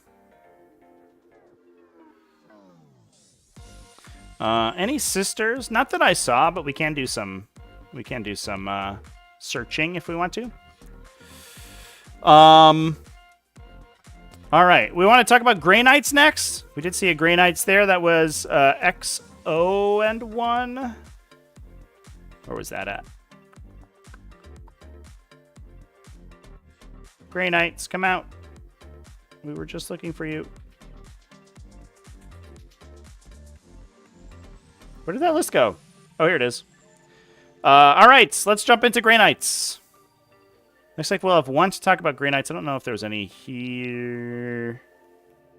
Not for a while. So we'll talk about this one. Let me know what you want up next, chat, after we dive into this Grey Knight list. We have not talked about Demons yet. One army that doesn't have Lone Operative Death Guard? Yeah. Some of those fetid Varian characters should definitely have been independent Lone Operatives. The requirement that like you have to take Plague Marines to attach your fetid Varian characters is like kind of shitty. Because then you just have these like regular, like a Plague Marine is just like a regular Space Marine now, and you just have these regular idiot Space Marine squads that are trying to protect your like 150 points worth of characters. All right. Shiny and Chrome, Grey Knights list. Let's go. So we have Voldus and Drago. And I closed my index for them, so that was super good. Let's get that back.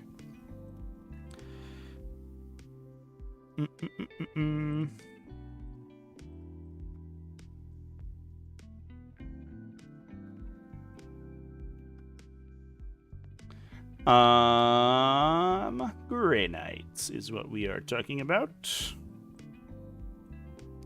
So, Drago gives you the plus 3 inches to charge out of Deep Strike once per game. Yep. And then Voldus gives you -1 to be hit. And he has an impact effect, a thunder stomp effect. So at the start of the fight phase, or at the start of his fight, he blasts somebody for a bunch of mortal wounds. So I think right now, mortal wounds, it seems like for this list, and mortal wounds are the name of the game. Because we also have Brotherhood Librarians. And Brotherhood Librarians are basically the only model to have retained Smite. So they have Vortex of Doom. You select one enemy within 18 inches invisible. It blows himself up for D6 on a 1, but if you roll a 2+, you hit them for 2d3 mortal wounds, or on a 6, 2d6 mortal wounds. And that is not a single model from your army every turn. All of them can do that, which is frickin' nuts. So, yeah, you're just doing 3 smites a turn basically out of these guys, and that's I think a lot of where your anti-tank shooting comes from. Talking about those lone operative characters though, these guys just ace those things out because especially if you're a 4-wounder, the 5-wounders it starts to get a little bit awkward to kill. A 4-wounder dies on average to the 2d3 mortals, and this is not a shooting attack. Importantly, unlike all the other psychic offensive abilities, so you can target it through lone operative or untargetability effects. So you can just blast people's lone operative characters. They're like, aha, my Reductus Saboteur will screen you out. And this Brotherhood Librarian's like, no. And then they die. So that's cool. These guys do seem like the standout. For 115 points for this like super duper supercharged Mortal Wound Bomb, they do seem great. And then we're running Brotherhood Terminator squads. So Incinerators, Ancients, and Narthessiums to respawn them. In your command phase, these are just little units of 5 dudes, and they're sort of hard to kill, I guess. The new Terminator stat line's pretty tanky. It's hard to kill them in 1 turn, and then the Narthessium starts bringing them back. And we're just rocking those dudes. So 1, 2, 3, 4, 5. We have 1 for each character, and then 2 little strike units to be your support. The strike squads do seem pretty solid. They have objective secured, which is already a great ability. And then on top of that, they're a base 2+ save. So indirect fire isn't the best thing ever at killing them, because a lot of indirect fire is AP 0 or AP 1. And if it doesn't ignore cover, they go to a 1-up save in cover. So you have to be AP 2 to even affect their saving throw. So they're amongst the tankier support units to kill. That said, they are wildly expensive. They're 23 points a model. Is that right? No, 27 points a model, which is kind of a lot. But they have Scout, they have OBSEC. Man, they're all good abilities to have.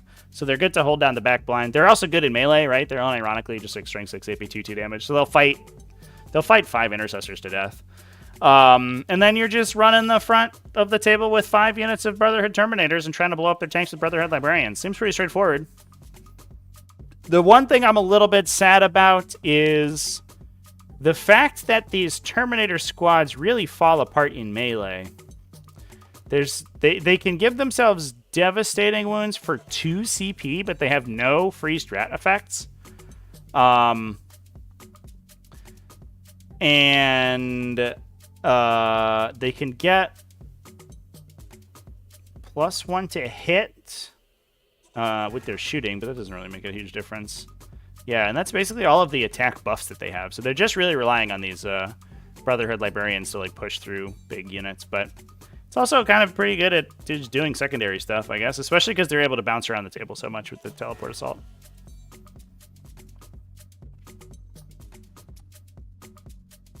It is Whoops All Terminator chat.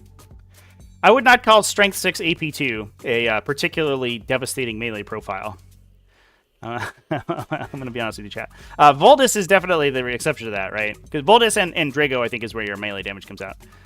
Even Drago himself, though, he's fine, right? So, like, he's up there. He's Strength 8 AP4.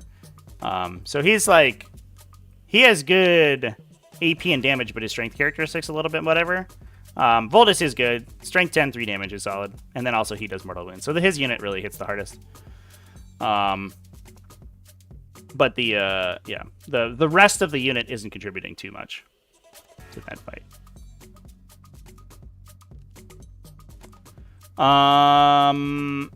Yeah. I guess interestingly, those units aren't even that slow to begin with because they do advance 6 inches automatically. So that's pretty interesting. No Dread Knights. We're not running expensive Dread Knights. We're just taking a bunch of Terminators. It's kind of a list after my own heart. I hope this list is good. I actually own this list. Oh, I don't have Voldus is the one thing I don't own. I have everything else, though. Maybe I'll play this list. Okay, what's next? What do we want? We haven't talked about Thousand Suns. We haven't talked about Drukhari. We haven't talked about Demons. I think Demons is going to be the next one. I think a lot of people will talk about Demons. And a lot of people have asked for Space Marines. What do we think, Tat? Demons or Space Marines? Weigh in now. If this was 9th, Grey Knights would be at the top. Yeah, I think so. AP2, Strength 6 AP2 went much farther in 9th. It's way sadder now. But also, like, all the mechanics have changed. I don't know. You can't really compare it retroactively. Like, I don't know if Grey Knights would be able to stand up against an opposing Psychic phase if they were just, like, shooting smites out of their eyeballs, right? Whereas everyone else is, like, actually doing 1 billion mortal wounds to them and they have no defense. We have talked about NIDS. That were the first one we talked about. So if you scroll back to the beginning of the video, we can talk about NIDS. We already did Custodes as well. That was the second one we talked about. Bunch of people on Demons. All right, we're on to Demons, chat. Let's go. Demons is one after my own heart too, so I'm excited about that. Let's see. We have an X and 1 Demons. I think we have an X and O Demons, right? Let's go. X and O Demons over here from Peter O'Neill at the Sydney Down Under. Down Under. RTT. All right, let's see what we got. So, Be'lakor to begin with. Love that guy. Plus, a Bloodthirster wielding the great axe himself, Argath, the King of Blades. So, +1 strength and attacks, and +2 if you are in Shadow. And usually, basically all these models get stapled to Be'lakor's butt. Thousand Suns. Thousand Less Suns? than 3. Matt S., thank you for the super chat. We'll hit Thousand Suns next. All right.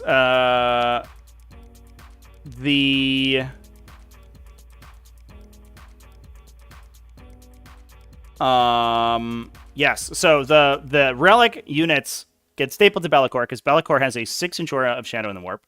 So they all get their buffs when they're next to him. Plus he's like he functions as the Warp Locus. So you can put the Genestealer, Genestealer. Got Tyranids in the brain. You put the Bloodthirster in reserve. You just have Be'lakor start on the table. He's unshootable turn 1, and you just full sprint him turn 2 or bottom of 1, and I guess it would be turn 2 because you have to bring that Bloodthirster out of reserve. And you just drop the Bloodthirster next to him. You could also rapid ingress the Bloodthirster. He's pretty good at that because he's relatively fast. He's move 12 speed, speed 12 fly, excuse me. So he can rapid ingress and then run around a corner pretty well.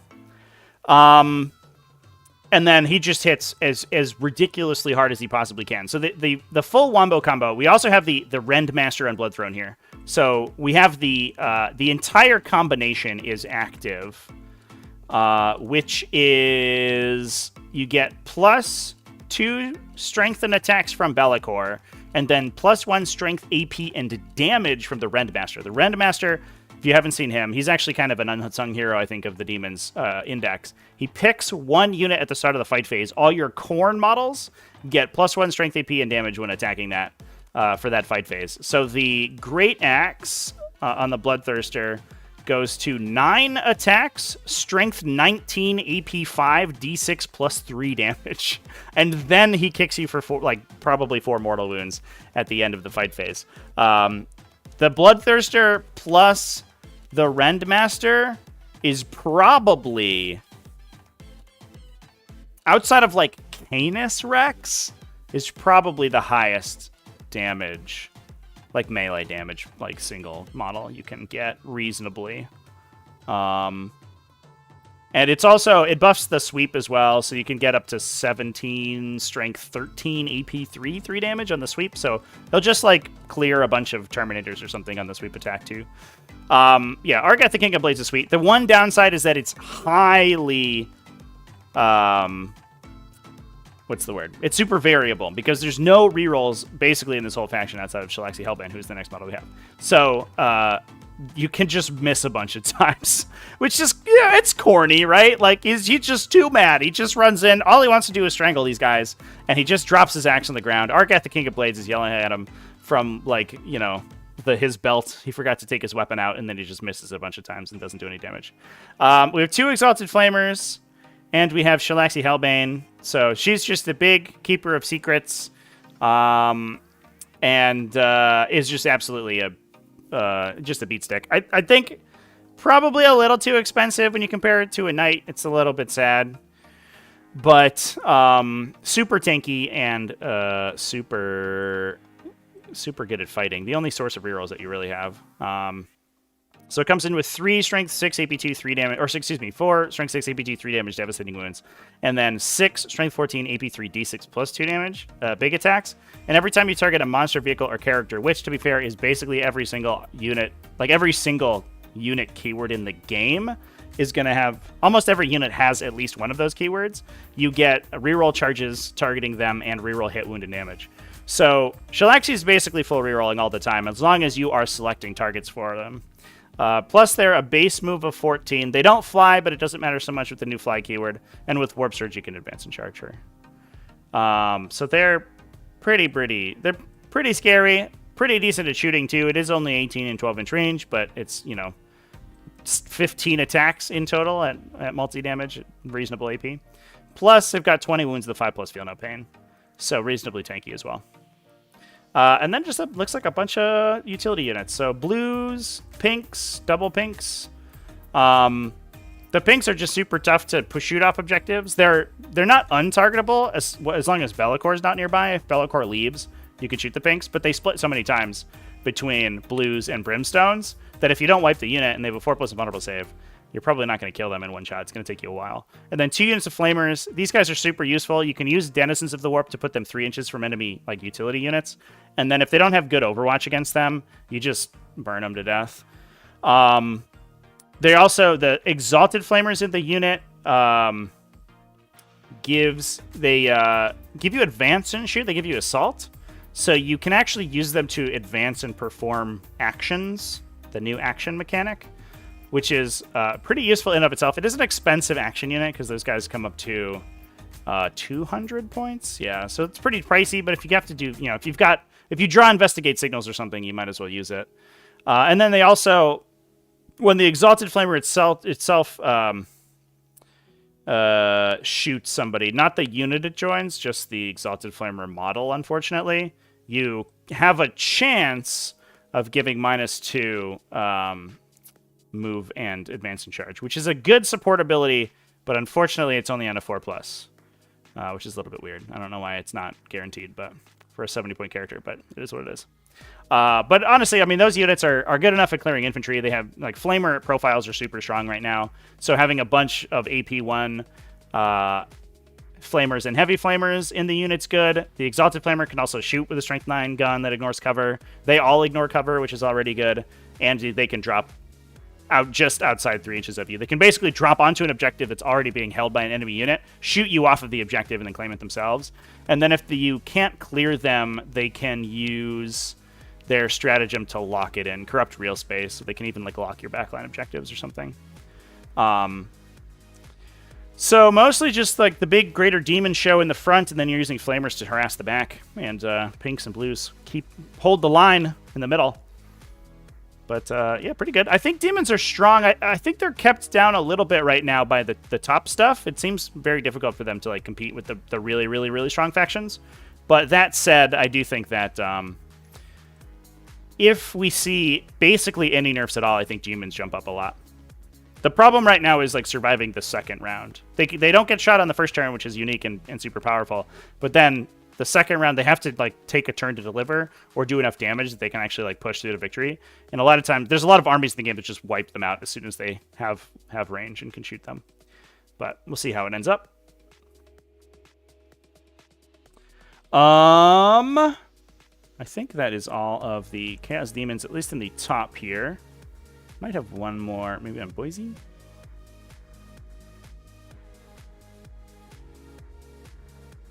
Not for a while. But we do have Thousand Suns, and Matt did ask for Thousand Suns, so we'll jump onto them next. Let's go. So if you've watched my recent couple of live streams, I'm on Thousand Suns right now. I'm playing them. It's probably the most fun faction, I think, to play. It's just like they do so many cool things. It's very fun. So what do we have? We have, I like this. So this is from Jacob Gold, who has actually stacked out all of his attachments at the beginning. And I think this is what a lot of lists, Thousand Suns lists, are going to look like. There's a lot of, I mean, Rubric Marines are super duper strong. Scarab called Terminators are super duper strong. They're like the combo engine, basically. And then Magnus the Red is just nuts. So, and then the huge Rubric bricks getting buffed is a big deal too. The question is like how much other support stuff you bring, I think, basically. So this is a Terminator Sorcerer with Umbrellific Crystal, so he can do the once per game teleport. You actually pick them up in your opponent's end of your opponent's turn, and then they pop back in your reinforcement step. Or in your command phase, sorry, they pop up, and then they pop back in your reinforcement step. There's a big difference there. He attaches to 10 Scarab Occult Terminators with Soul Reaper Cannons and Hellfire Miserax. The Soul Reaper Cannons are actually a little bit funky because if you use the stratagem to turn all of their Inferno Combi Bolters into Psychic weapons so that they get the bonus from Magnus and from rerolling your Psychic attacks, the Soul Reaper Cannons actually don't benefit, which is a little bit weird. So I'm actually not sure they're good in other situations because they're just superior to an Inferno Combi Bolter unless you're upgrading it to a Psychic weapon, and then the Combi Bolter is much better. So it depends on how you plan to use the unit. Then we have Magnus the Red, obviously. So he gives a +1 to hit and wound for Psychic attacks within 6 inches of himself, and he also is a ridiculously strong gun. He's got a Strength 9 AP3 3-damage gun, which is he also gives himself +1 to wound 2, so it basically wins the entire game on 4s and some stuff on 3s or 2s. And then he also has a blast attack, which also gets those benefits. So he has a bunch of other 2-damage shots that are mostly wounding on 4s or 5s. You can also 1 CP full reroll himself, so he can reroll his hits and his wounds if you don't use it on the Scarab Occults. So he's just a big old laser beam. And then the Rubric Marines themselves reroll wounds against stuff on objectives. So as long as they're shooting onto an objective that your opponent controls, they get a huge buff of glut of additional shooting, which is why that we see the Exalted Sorcerer and an Infernal Master there. So the Exalted Sorcerer has Athenaean Scrolls. He has a thing where he can regenerate bodyguards back to the unit. So if you ever shoot the Rubric Marines and don't kill them, the Exalted Sorcerer starts regenerating them. The Infernal Master has Arcane Vortex, which I don't remember which that one does. That is +1 to strength and damage characteristics of the bearer's psychic weapons. So the cool thing about the Thousand Suns characters is that all of their melee weapons are also psychic. So they also, or at least all of the sorcerer's melee weapons, not the rubrics or the Scarab Occults, but the unit leaders have them. So they can get benefited from all of your special psychic synergies. So the detachment ability, Magnus's aura, all that stuff benefits those guys. The Exalted, but then that ability, that enhancement affects both his melee weapons and his ranged weapons because it's all of his psychic weapons. So I think what we're taking this thing for is to buff the ranged attack on him. So he himself has a 2. He can focus himself for a 2d6 shot, strength 6 AP2, 1 damage torrent. You can give any of the psychic weapons in the faction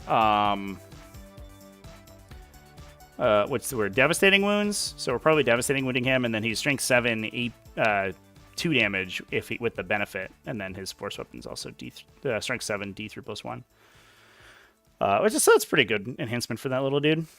And then he himself grants sustained hits to his entire unit, so all of their shooting is going to get sustained 1, which they don't normally benefit from. And the Infernal Master himself can also turn his wounds into auto 6s. So if you have Devastating Wounds active, you can auto 6 his gun for 2 mortals, basically. Or do it in melee, too, if you want to.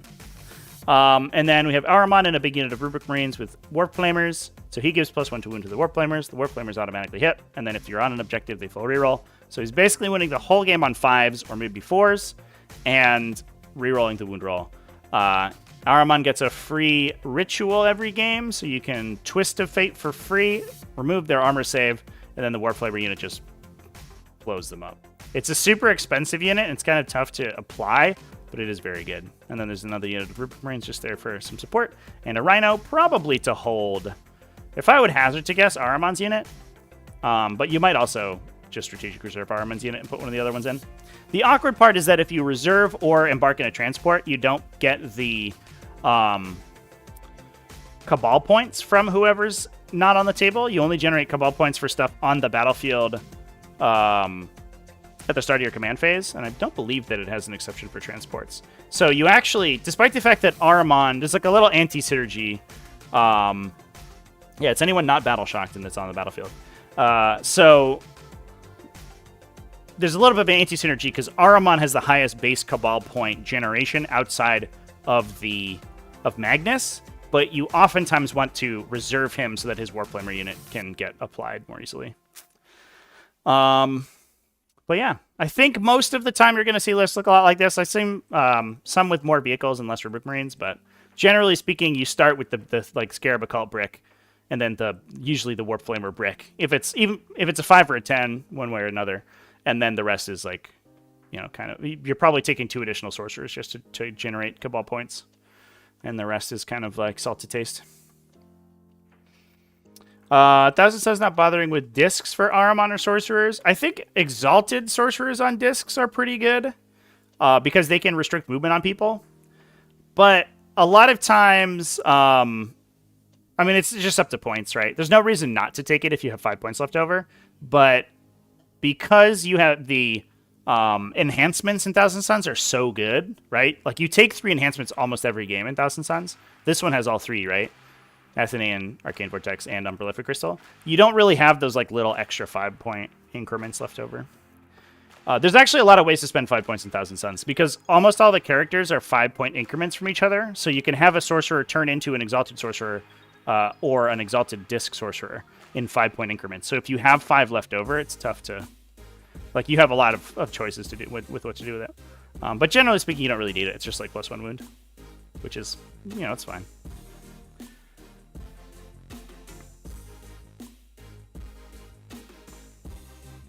All right, let's see.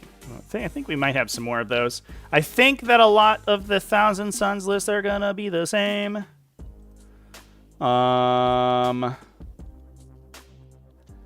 I don't know how much we have to delve into them too far. No, there's one more hanging out over here. Here we go. Yep, here it is. So this one is Ahriman, the Disc Sorcerer. So this guy has the movement restriction. The base Sorcerer has the Bodyguard regeneration. So you lose the ability to regenerate Bodyguards, which to be fair is kind of like hit or miss. You have to roll for it. You could take mortal wounds, and if they just kill your Bodyguard unit, it doesn't matter.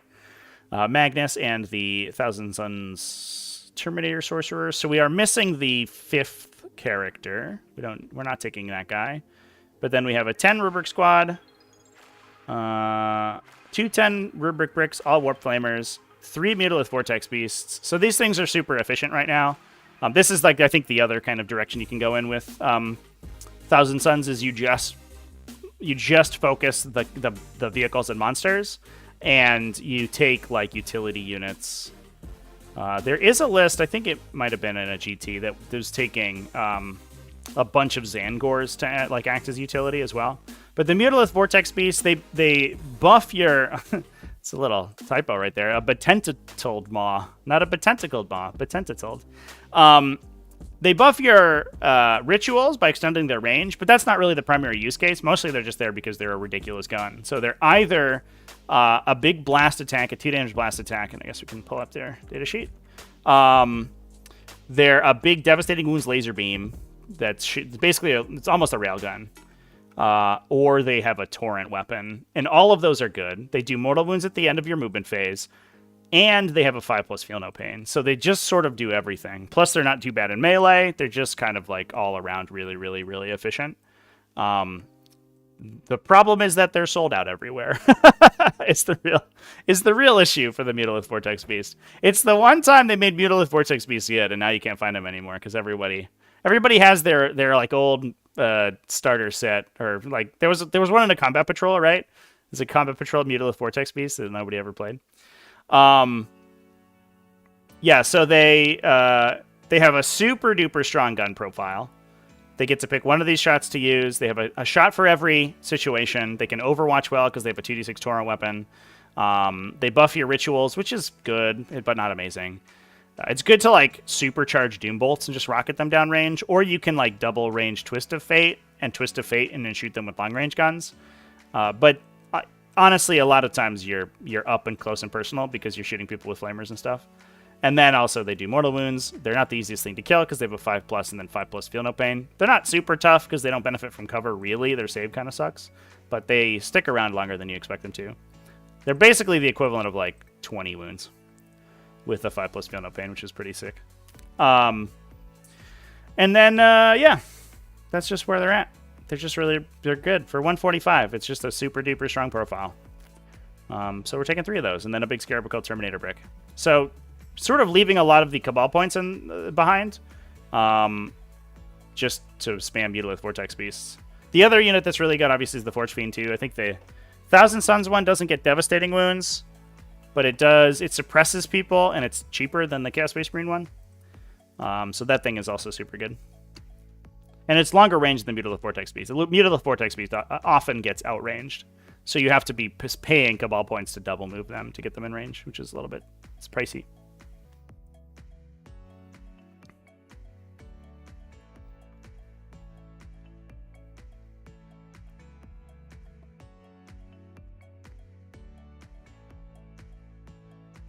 Ethan Griffin, greetings to Texas.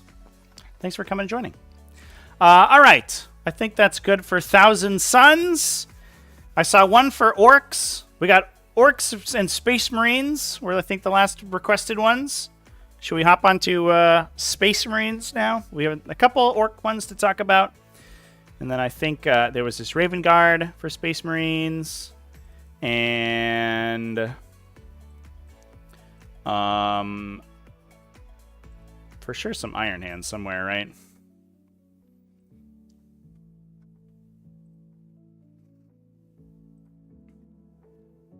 Oh, Deathwatch. Deathwatch is probably the strongest Space Marine chapter, I think, even post their little Hellfire rounds nerf. So a couple good ones to talk about. And I talked about Iron Hands as well in my video on yesterday, too. What do we think, chat? Fire Tyrants as sisters. We might have to list search for sisters.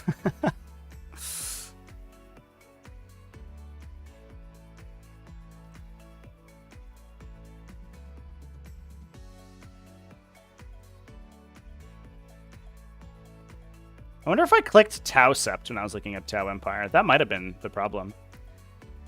Inky's back. Hi. Drukari. I was kind of excited because when I was going through the lists in preparation for this, I saw a bunch of Drukari lists, and then I realized they were 9th edition lists. I was like, no. There is one, I think, a pretty high placement.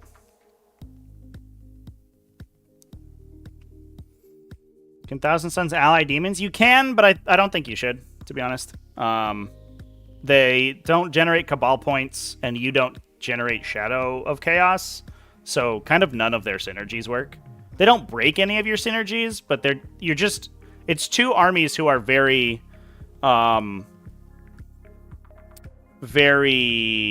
just like sort of intended to play within their own faction, and you're kind of like taking units out of the faction. I do think taking like, you know, Flamers and like Pink Horrors or whatever is fine. You just have to sort of keep in mind that you're not generating as many Cabal points as you could.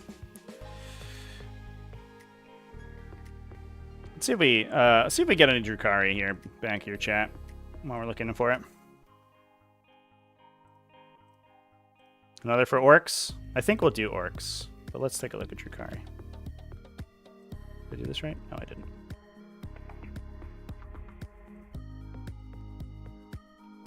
Drukhari.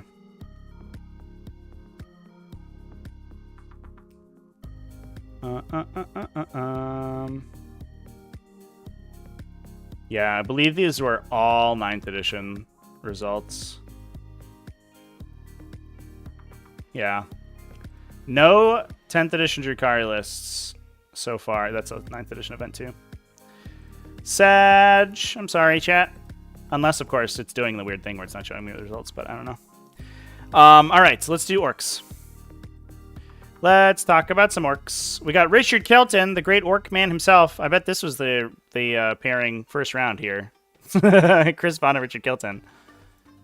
I'm excited to see where orcs go. I'm crossing my fingers that orcs aren't as turn 1 as they were in 9th edition. It kind of feels like they could be, but they do have a little bit more like resilience now. All right, so we got 2 beast bosses. No Headwapus Kill Chop on those guys. Mazrog Scragbad. This dude is nutso, by the way. If you saw my video playing against him, he and Magnus dueled for like 4 fight phases, I think, and just like beat the crap out of each other over the course of the entire game. It was insane. Yeah, it was nuts. A Nob with the Wa banner. So benefit of this guy is that he counts his unit as being affected by the Wa. So you can Wa, commit your army, and then the next turn commit the unit with the Wa banner. So they always have the 5+ invul and they always advance the charge. So you can do stuff with that unit regardless of what turn it is, which is good. And he's got Follow Me Lads, which I believe gives them +2 movement. If I remember correctly. He does. He gives them +2 movement. So they advance and charge at +2 on whichever the turn after you Wa, most likely. A War Boss with Headwapus Kill Choppa. So that gives them devastating wounds to their main weapon, not their extra attack weapon. The benefit of taking it on... Oh, I guess you don't put it on the Beast Boss, because the Beast Boss already has devastating, if I remember correctly, on the charge. So the cool thing about a lot of the Beast units is that they get enhanced criticals from anti-monster vehicle, and then the Beast Bosses get devastating wounds when they charge. So they get anti-monster vehicle 4+, and they just automatically convert to 2 mortal wounds. Off 4 attacks, which is sweet, or off 6 attacks because they always attack with the little weapon. The little weapon's almost strictly superior against, like, specifically Terminators, I think, maybe. So that's pretty good. If you take the regular Squigosaur boss, so if you wanted to go full Hero Hammer, which I think orcs support super well, you could take the regular Beast Boss, you could give him Headwapus Kill Choppa, because he gets anti-monster vehicle on his Choppas, which means he does that. He would convert to devastating thanks to the Kill Choppa all the time against monsters and vehicles, not just on the charge. You can then take the Beast Bosses in the infantry units, and you can also take Mazrog Scragbad, who has regular anti-monster vehicle on his melee weapon, but his Squig on the charge criticals on 5s, and also has devastating wounds for like 4 damage. So you have like 2 big super tank Squig Riders, and then you can also have like 2 or 3 little anti-vehicle like dudes running around, and you just plow vehicles for like a ton of mortals when you charge them, which is cool. But we're just doing the War Boss today with the Kill Choppa. Zodgrod Wordsnappa is the Gretchen character. He's like a runt herd, and he gives the Gretchen a pregame move. And probably, I think we were talking about this on stream, he probably gives them the single best leader ability in the game. It gives you +1 to wound with your attacks and -1 to be wounded, I believe. Plus, you get Scout 9-inch or 6-inch or whatever, which is sort of huge. So if you go first, his big Gretchen brick just runs up onto a frontline objective. We have 2 units of Beast Nega Boys to carry the Beast Bosses around, another unit, and a big brick of regular boys. Probably for the Wa Banner, maybe? Could be the War Boss, though. 3 trucks to carry the Beast Snagas in. Or maybe to carry these Burner Boys in and shoot out of the open top. Gretchen, a big unit of 20 Gretchen for Zod, Scrod, plus another unit of 10. These are just for backline objective holding. They can also generate UCP. They're your CP generators because Gretchen get you a CP on a 4+ in your command phase if they hold an objective. 3 units of Mega Knobs.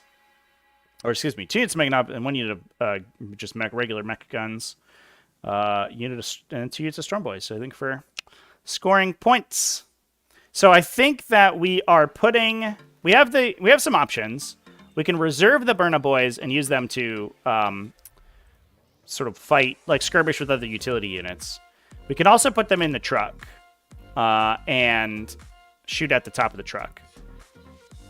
We can also fill the trucks with Beast Snagga Boys and just like bum rush, and then put the boys on the table with the advance and charge banner. So they can advance and charge the next turn after, and they're just running up the table. After your opponent gets totally like buried under 30 Beast Snagga Boys with bosses. Not to mention the fact that you have like Scragbad, who's just basically just a big like smashy character by himself, who runs up with the transports. You also have a pain boss who can heal him, which is kind of nuts too. Yeah, so all in all, pretty good stuff. I like that there's like a little bit of optionality with the dedicated transports. We have different units that interact differently with them depending on the matchup, and I think that's always really cool to see. All right, and then we'll do $1 billion Clown to Farms Ork List, which was here.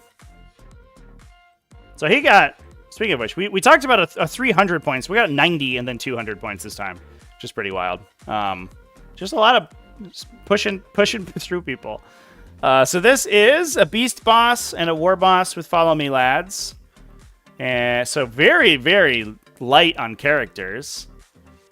1, 2, 3 units of Beast Snaggas, 2 units of Boys. 1, 2, 3, 4, 5, 6 trucks. And then triple Gretchen, Knobs, 3 units of Squighog Boys, 3 units of Storm Boys, 2 units of War Bikers. So just everything is fast. We're just pinning your opponent in your deployment zone and locking them in there. You like run into the middle of the table with 6 trucks filled with boys and knobs, and then you hope for the turn 2 get triple Squighogs, triple Storm Boys, double War Bikers into your opponent's army. Plus however many boys survive like the first round of shooting, which is probably most of them. And it's basically just like the game plan that we saw in 9th edition. Not much has changed. The more things change, the more they stay the same. You're just hoping for that big turn 2, like blast everybody to death, which is pretty sweet. So this seems great. I don't know. Very straightforward. It does make sense that he would have gotten 300s, because I think there's a lot of armies that just can't deal with that level of beef, and they just get pinned in the deployment zone. Even if they can kill the army and get out of it, they can't kill the army fast enough before they lose. I think is most likely going to be the game plan.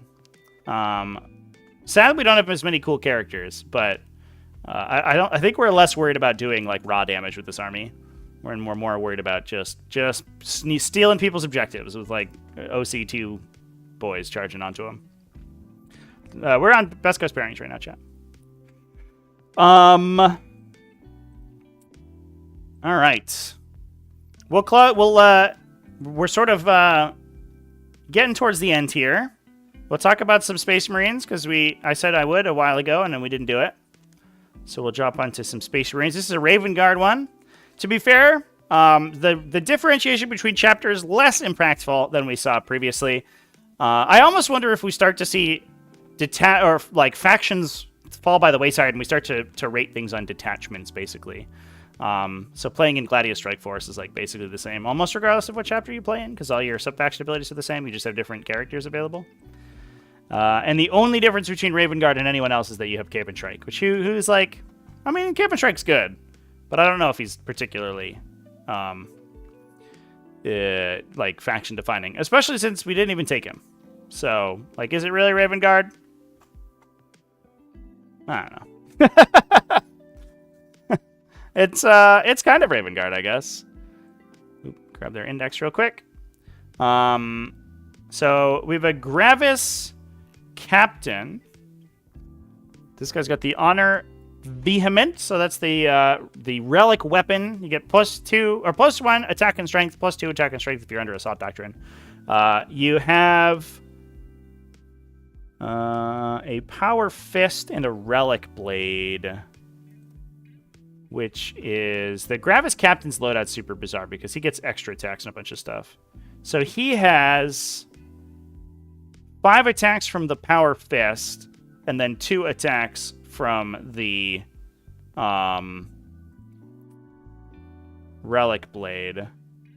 And the honor vehement affects all of your attack and strength characteristics. So he goes, if he's in assault doctrine, he gets 7 from the fist and 4 from the blade at strength 10 and strength 7, respectively. So that's actually like real solid damage output. I actually really like this guy. You could get him, if you took the second fist, you could get him to 10 power fist attacks at strength 10. That'd be pretty good. And then you can also just Rites of Battle Adeptus strategy onto him every turn to ensure that you're in Assault Doctrine. And then you can give him +1 to wound with the Honor of the Chapter as well. That's a lot of damage, chat. It's Ultra Guard. It's whatever. It's just Space Marines. Space Marines are Space Marines are Space Marines for the most part. Why not regular sight? I don't know what that means. We talked about Custodes at the beginning, chat. I'll timestamp this after the stream's done. I'll timestamp all the factions. So if you want to go back and look in, give me a couple minutes for me to do that, but I'll make sure that gets done. We also already talked about Grey Knights.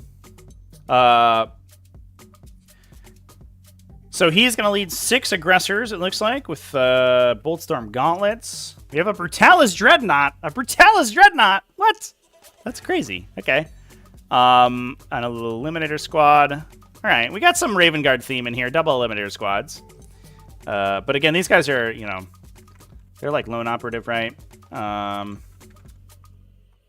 they have the that new concealed positions rule. Oh no, they just shoot and scoot. Excuse me. Yeah, so they're just gonna shoot their last few seals and then run away. No, they're not, because they don't have Instigator Bull Carbines. Just kidding. They're just shooting normally. Ignore me. Everybody just has fusils. Interesting. We have an Inceptor Squad. Love to see these guys. Interesting we're taking Assault Bolters, not the Plasma. But either way, I think they're pretty good. The Assault Bolter does get you Sustain, which is solid. Yeah, just a super solid profile. Super good because they can drop within 3 of people. So they are an answer to those lone operatives. Don't think that lone operative makes you immune to enemy attacks, because I have some people, saying like, well, there's no counterplay to the lone operative. These guys will just kill them straight up. So if you think your Vindicare Assassin's safe on your backline objective and you're not screening out the Inceptor drop, they're going to get you.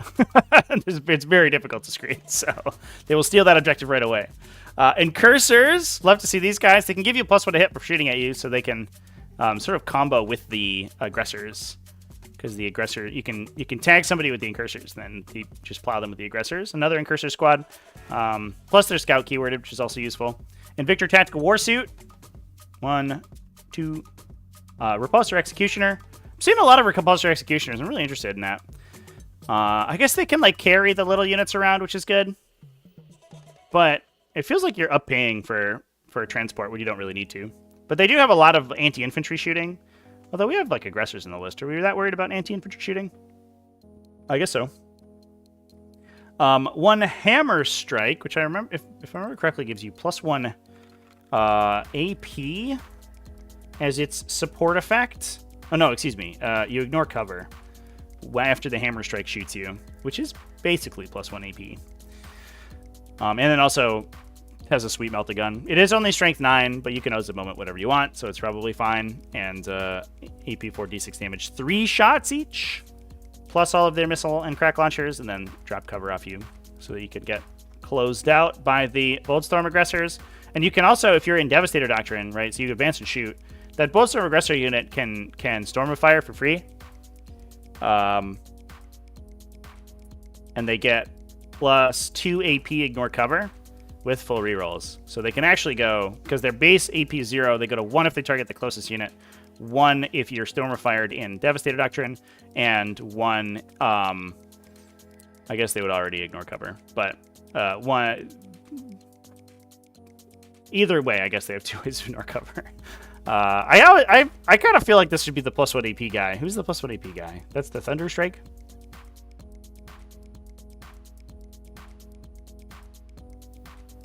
Oh no, that's the Hailstrike. The Hailstrike is the +1 AP buy, but he's got the Onslaught Gatling Cannon, so it's not as good. All right, I'll buy it. I think all of the Storm Speeders are actually sweet. I almost wonder if you just like take a variety of them, and then you just apply whichever buff you need to at any one time. You're like, we need +1 to wound right now, so we'll take the +1 to wound guy against monsters and vehicles. That's the Thunderstrike. And then you're like, oh, I need +1 AP, so we'll shoot with the Hailstrike. I guess the benefit is that you can shoot with all 3, and then you sort of stack the bonuses together. That might be expensive, though. It is cool, though. I like that they have really differentiated the Land Speeder and Storm Speeder varieties. They're not just like fast Alpha Strikers now. They actually have a support ability, which I think is really cool. Don't like Executioners over a Lancer? Yeah, that's always the comparison I make. Like, it does more damage, but it's also like 100 points more. So I'm always, or like 85, right? I'm like, is that worth +1 toughness and a bunch of anti-infantry guns and a slightly better big gun? Is that worth 100 points? I don't know. All right, we had some Ultramarines to talk about. Where are those at? There we go. Gully Michaels over here at Hogtown Throwdown. Marneus Calgar makes his appearance. Let's talk about that guy. I feel like Marneus has been largely overshown by Reboot Gilliman, especially because they spoiled Gilliman first. So we didn't really have as much time to consider Marneus Calgar's profile. He makes you like perma tactical doctrine, so you can. He makes you perma like every doctrine. You can advance, fall back, and shoot all the time. He gives you +1 CP each command phase, and he gives Marneus Calgar himself a 4+ feel no pain from the Victrix Honor Guard, which isn't that big of a deal, but it means that he can't really be precisioned that easily. He's just shaking his fist at the Vindicare assassin on the other side of the table. You can't get me! I'm too strong. Interestingly, he does not reduce damage. So unlike regular Gravis armor, he is Gravis keyworded, but his Gravis armor is less good than the other Gravis armor, which is a little bit weird. And then he punches pretty good. He's only strength 8 for a regular power fist, but he gets twin length AP 3/3 damage, which is like super solid. This dude just hits us like as hard as a Hive Tyrant. Hell yeah.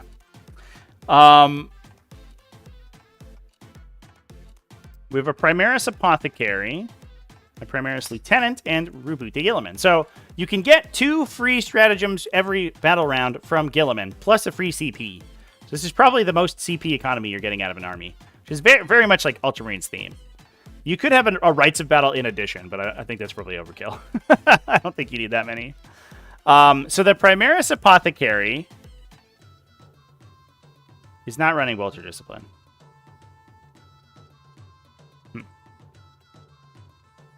So largely, you take the Apothecary because it's one of the few units that can jump into Desolation squads. Most of the other models cannot. And he just gives you the ability to revive them. But you can take Bolter Discipline on them to give them critical hits, or sustained 1. An enhanced critical hit, so you can get sustained on 5+ with the indirect fire, which is pretty good. But we're not running that combination today. We've got a big Blade Guard Veteran squad, a big Desolation squad, which I have to imagine just equips the Apothecary, right? Just to regenerate people. I don't know. I guess he can also attach the... Well, he can't attach the Blade Guard Veterans. So it's basically just the Desolation squads. A big Eradicator squad. A big Hellblaster squad. And then a Repulsor and a Repulsor Executioner. So we can drop... We have a bunch of different options to go into the Repulsor. Also, either the Hellblaster squad or the Blade Guard veterans. You can also like start the Desolation squads into it. If your opponent has counter battery, so if they have indirect fire, you can keep the Desolation squads immune to indirect fire by hiding inside the repulsor and then dumping them out on the first turn. I don't know if you can then immediately embark. I don't think you could previously, but I think that... Oh yeah, you definitely can. You just can't disembark and embark with the same unit, so they can't go into a different transport. But you can disembark both Desolation squads, then put the combat stuff inside, and then move the move the repulsor up the table, which is kind of sweet tech. You can also hide one of them inside a repulsor executioner too. The Hellblaster squad is probably where the Apothecary goes because they're going to kill themselves and shoot on death, and then the Apothecary is going to regenerate them. So that's actually probably where they end up. And so I don't think we're really like spending any time buffing the damage output with that guy at all. But he can attach alongside a captain, but I don't think we can do that with, unless he's a Biologus, which he's not.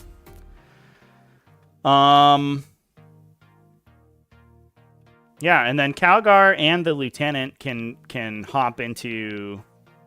Actually, the Lieutenant probably enters the Blade Guard veterans to give them lethal. Calgar probably hops into the Eradicator squad, and then the Hellblaster squad is just chilling. Just straight chilling. But they are it looks like they're small Eradicator squads. How many points? Yeah, there's just 3 models apiece. Interesting. Interesting. Calgar's just sort of chilling. I guess he's almost okay by himself, right? Because he has his 2 friends to eat shots for him. But you probably want to keep him in a squad just to give them to keep him a little bit safer anyway.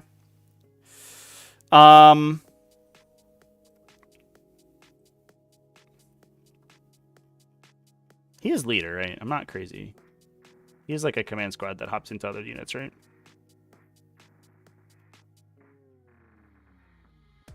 We just looked at his data sheet, and I have already forgotten what's on it. Yeah, he can jump into... Oh, he can actually join Blade Guard veterans. Oh, excuse me. I thought he was locked to Gravis. No, okay. So he goes into the Blade Guard veteran squad, and then gives them advance and charge permanently. Okay. I get it now. I totally missed it. He could join Blade Guard veterans. Chat! That's wild. He joins like everything. That's super cool. Yeah, he doesn't give the unit a 4+ feel no pain. It only gives him a 4+ feel no pain. It's only against precision weapons that ability is good. It's the same thing that like Tyranid Tyrant Card do and stuff. There's a couple of different iterations of the bodyguard ability. One gives the unit -1 to be wounded when they're bodyguarding, and one of them gives your character a 4+ feel no pain, or some sort of feel no pain. And he has that version of it.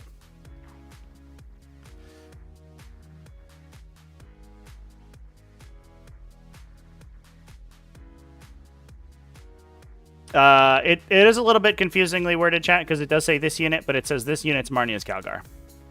It does not give the entire unit a 4+ feel no pain. It's just him. So it's when he gets shot by a sniper. He can ignore it. He can shrug it on a 4. All right. Man, so many characters in this freaking list. Hot damn. But yeah, that is so much beef in the middle of the table, right? So you have a big Blade Guard veteran squad with Marnia's Calgar. They can bodyguard for Rabuti Gilliman because they give him lone operative. And then you have 10 Hellblasters who just win the firefight because they shoot you, they die, they shoot you again, you shoot them, they die, they shoot you another time, then they get revived from the Apothecary. That squad is like nutso. It's not the highest damage output thing in the world, but if you are the O's of Moment target, you are not shooting them back. Never, ever, ever. So it's interesting. I think that I was kind of anticipating, and it might just be that it's a availability thing. I was kind of anticipating like 30 Desolator Marines with all of like the fixins being kind of like all of the Space Marine lists right now, but all of them have been some form of Repulsor Executioner or like Repulsor Primaris Marine mess. We saw some in my video yesterday, some heavy intercessors with Furos. We saw some Eradicators played. Obviously, Hellblasters in this one. Some Sternguard veterans, Eliminators and stuff. Feels like a wide variety of the factions being played right now, which is really cool. Yeah, that would have been insane. Fearos does give a 5+ feel no pain, but yeah, that's not Calgar's thing.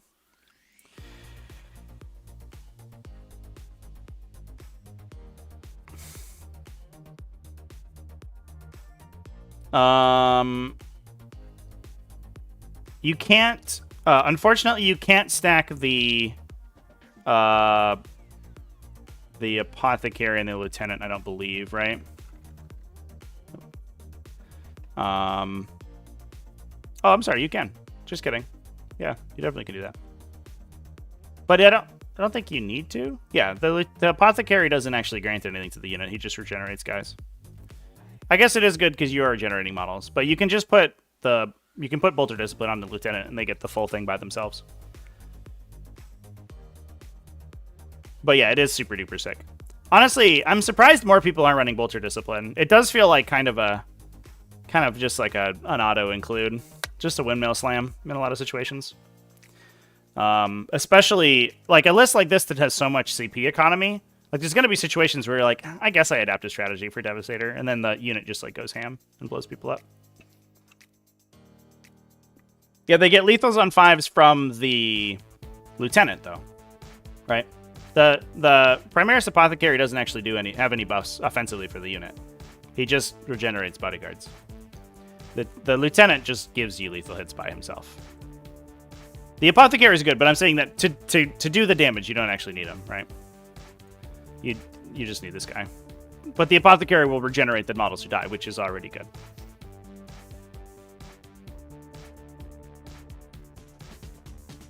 Is it possible to stack a Captain, Lieutenant, and another Apothecary? No. I believe that the... I don't believe that there's any way to get more than 2 characters into a unit. The double attachment rules usually say you can attach alongside one other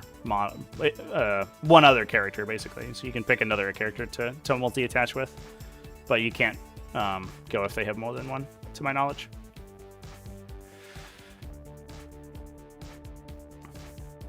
All right, who haven't we talked about?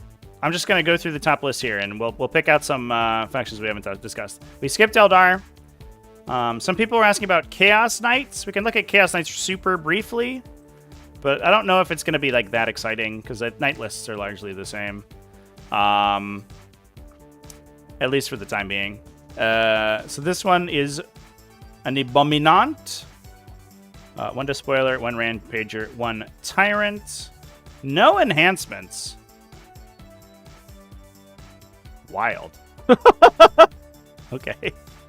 Plus a War Dog Brigand and a Carnivore. Okay. The Knight Tyrant, I think, is like the standout for Chaos Knights for me, honestly. This guy's so nutso. He's super good at shooting because he's got the big 2 damage flamethrower. You can give him Armor of Contempt with the upgrade because the Chaos Knights one doesn't have the same restriction against the Dominus classes like the Imperial Knights one does. So you can he's a base 2+A, but you can give him -1 AP. But we just didn't do that today, I guess. And then yeah, there's just a bunch of big knights. I think this is probably less standard than normal. I think Chaos Knights are mostly going to be pushing for lots of little knights. Imperial Knights, though, they love the big knights. Chaos Knights again here with a X1. Yeah, this one's a little bit more high volume. So we have an Abominant with Traitor's Mark. I have to remember which one of these it is. This one also not taking the Armor of Contempt upgrade, but I think it is expensive. It's like 45 points. One of these is the locking objective, I believe. Oh, no, just kidding. They didn't take that one. Wow, this is wild. All right. So Lord of Dread is you battle shock people in the fight phase. You force battle shock checks. Traitor's Mark is you consider to your Harbingers of Dread to be always active, basically. Which is, that one's generally sick, especially for the Abominant that already forces battle shock checks on people. 1, 2, 3, 4 Brigands and 1 Carnivore to back things up. So then 5 Little Knights So we get basically 3 little knights for the cost of that tyrant, which is pretty good. I think the tyrant's probably better than 3 war dogs, but it's all right. We have an Imperial Knights here. It's a Crusader with Mythic Hero, so the double bondsman abilities. A Knight Gallant with Unyielding Paragon, so that's the reduce your armor penetration characteristic. And then a Knight Valiant with Mysterious Guardian, so he can deep strike in. So he can really like force a bunch of awkward potential overwatches on people with the big conflagration cannon. Plus 1, 2, 3, 4 Warglaives and an Exaction Squad. A little unit of Arbites to do some backline objective holding. No assassins in these lists, which is kind of interesting. I did see somebody was asking for Imperial Guard. Here's an Imperial Guard squad. An Imperial Guard list. I think this is a Doom Hammer. That's exciting. That is the guy who forces auto detonations on a 3, right? I think that is probably gonna be one of the best super heavies to take in general. I like the ones with heavy weapons on them, which they don't all have. I think it's mostly the Shadow's Horde. Yeah, this one doesn't, but it is like super duper strong damage.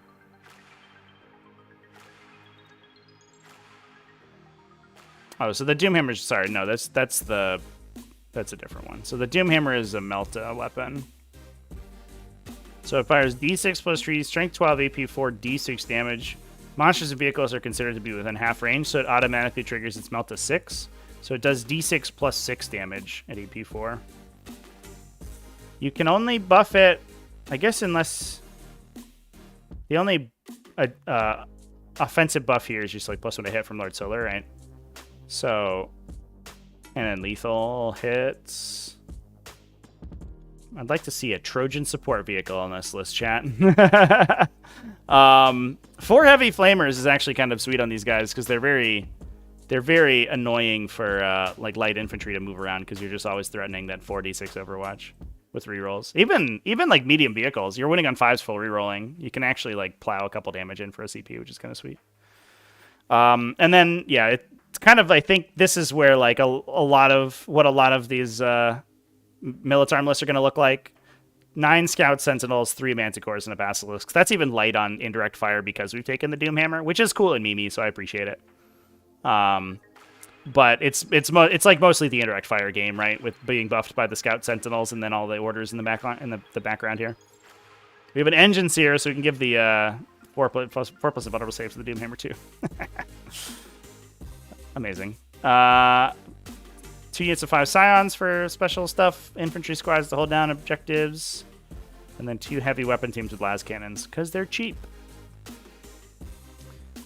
I love it. I love the super heavies, chat. Let's go.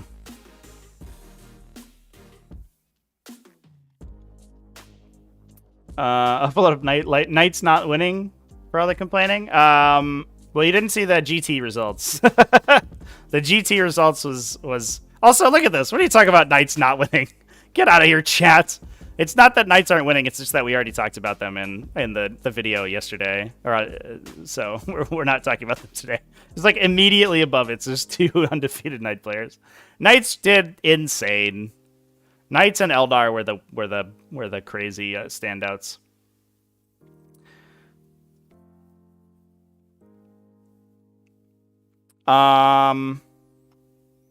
Can I do an analysis of which faction won the most? Yeah, I don't have those numbers. I'm not gonna do a bunch of math on stream for you. It's not particularly exciting content. All right, who have we missed? Let's go down the list.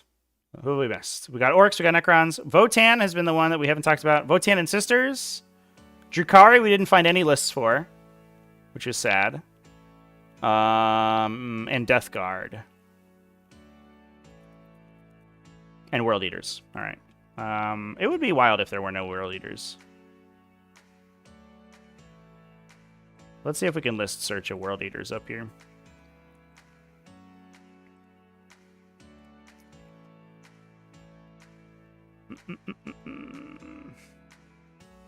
Where you at, buddy? World Eaters, come on. Yeah. Always puts me through August on the list search. I think these are all 9th edition. Yeah, I don't see any World Eaters for 10th. This is a 5-round event. Was this a 3-0 drop? That's wild. So that's some real chat energy right there. 3 wins? I'll go home. I don't need to play the rest of the event. All right, Joel. Oh, you guys can't see the record. Yeah, he's 3 wins immediately dropped here. Wild. All right, let's go for Sisters. Show me. I did it again. Show me Sisters. Did we do this already? Oh my god, I feel like we did. I'm pretty sure we did, but I'm going to do it again just for posterity.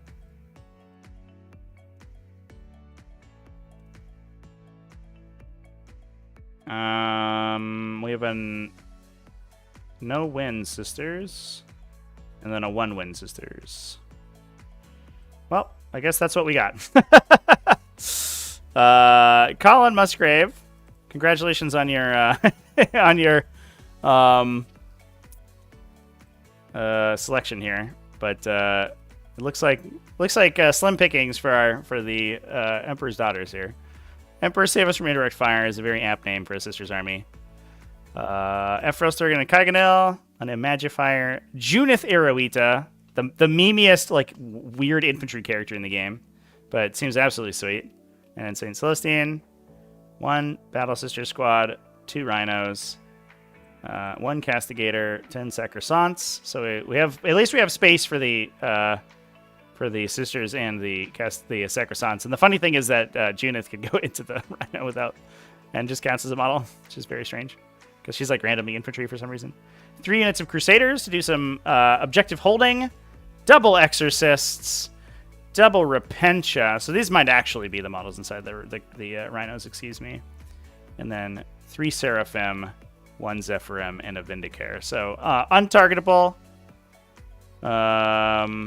Everybody, all of these are in reserve. The Seraphim and the Zephyrim, so tons of utility in reserve. 2 Repentia squads that hopefully can't be shot within Rhinos. Exorcists which are big tanks, so they probably don't die. Plus the Castigator, and then 2 units of 10, 3+8 infantry that are just like holding on for dear life. A little tough. You could also rapid ingress some of that stuff. I wouldn't be shocked if you see like rapid ingresses on the Repentia or something. Although it's tougher for them because if they get shot by anything, the whole unit's basically dead.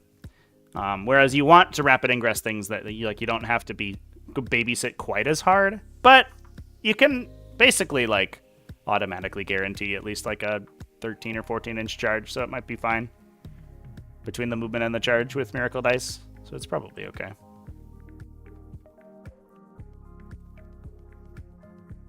When indirect fire is good, Sisters are bad. Yeah, that is the sad truth. That's really the problem with indirect and like towering and that kind of those like style mechanics is that they just invalidate so much of the game, and it really sucks. Death Guard is the next one we haven't talked about. Let's see what we find there.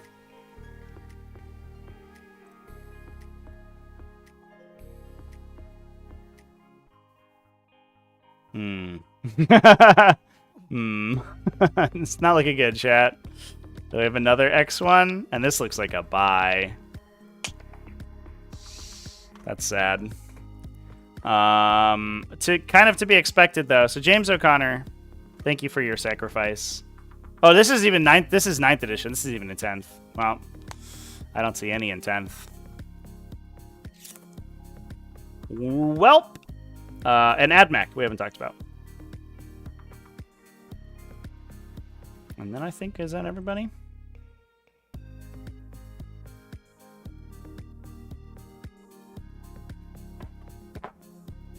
Oh, and Votann. Let's actually just we'll just hit the Votann button right now.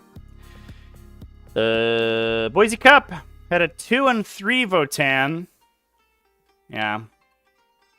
It seems like, unfortunately, this is the situation for the faction. Hearthkin Warriors with Uthar.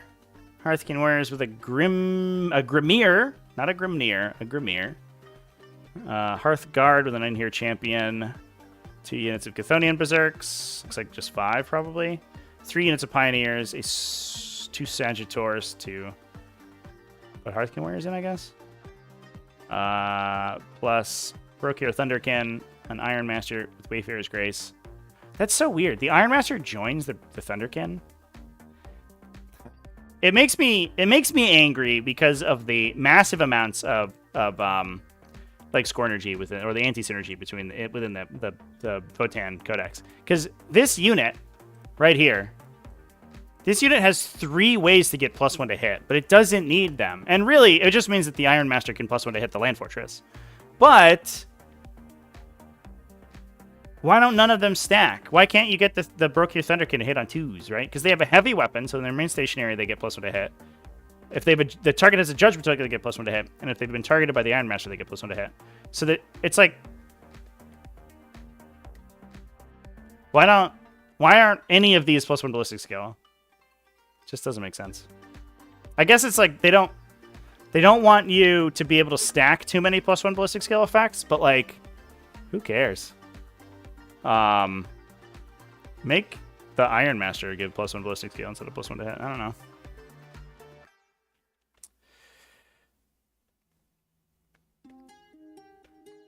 Repentia dies as soon as they get up around from Overwatch. That is also true. Yeah. You just have to pick your battles, I guess, is the issue.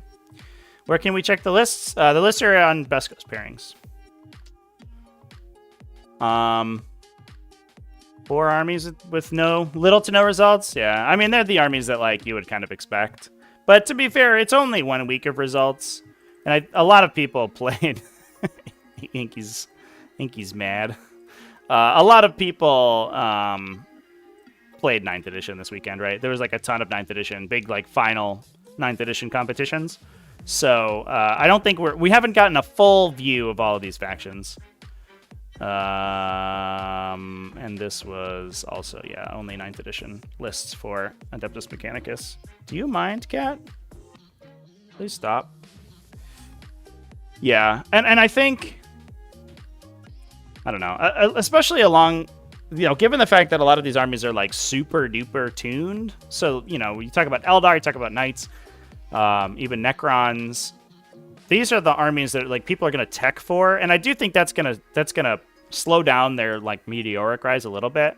And some of the people who mentioned some stats from the weekend said that most of these top armies were around like a 60% win rate, which is too good for sure. I think Imperial Knights might have been a 65. And to be fair, I'm spitballing here. This is like something I read on Reddit, so could be incorrect. But it does mean that like the situation is fixable, and I think when people get more practiced in the matchup and the terrain potentially improves, I think terrain, especially for Imperial Knights, is a huge deal. We could see those factions drop a little bit, but the real danger is for those factions who are just terrible. And I think that's where there's like too much in the game that's just worthless. And I think those factions are emblematic of it.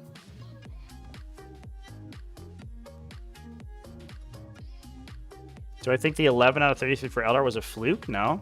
But I think that, I don't think that that's, I think that will, unless people flock to Eldar, right? Like we could see Eldar just take over the meta and everyone plays them and in that only them exclusively. But I do think that Eldar win rate will probably decrease rather than increase as people get more used to them.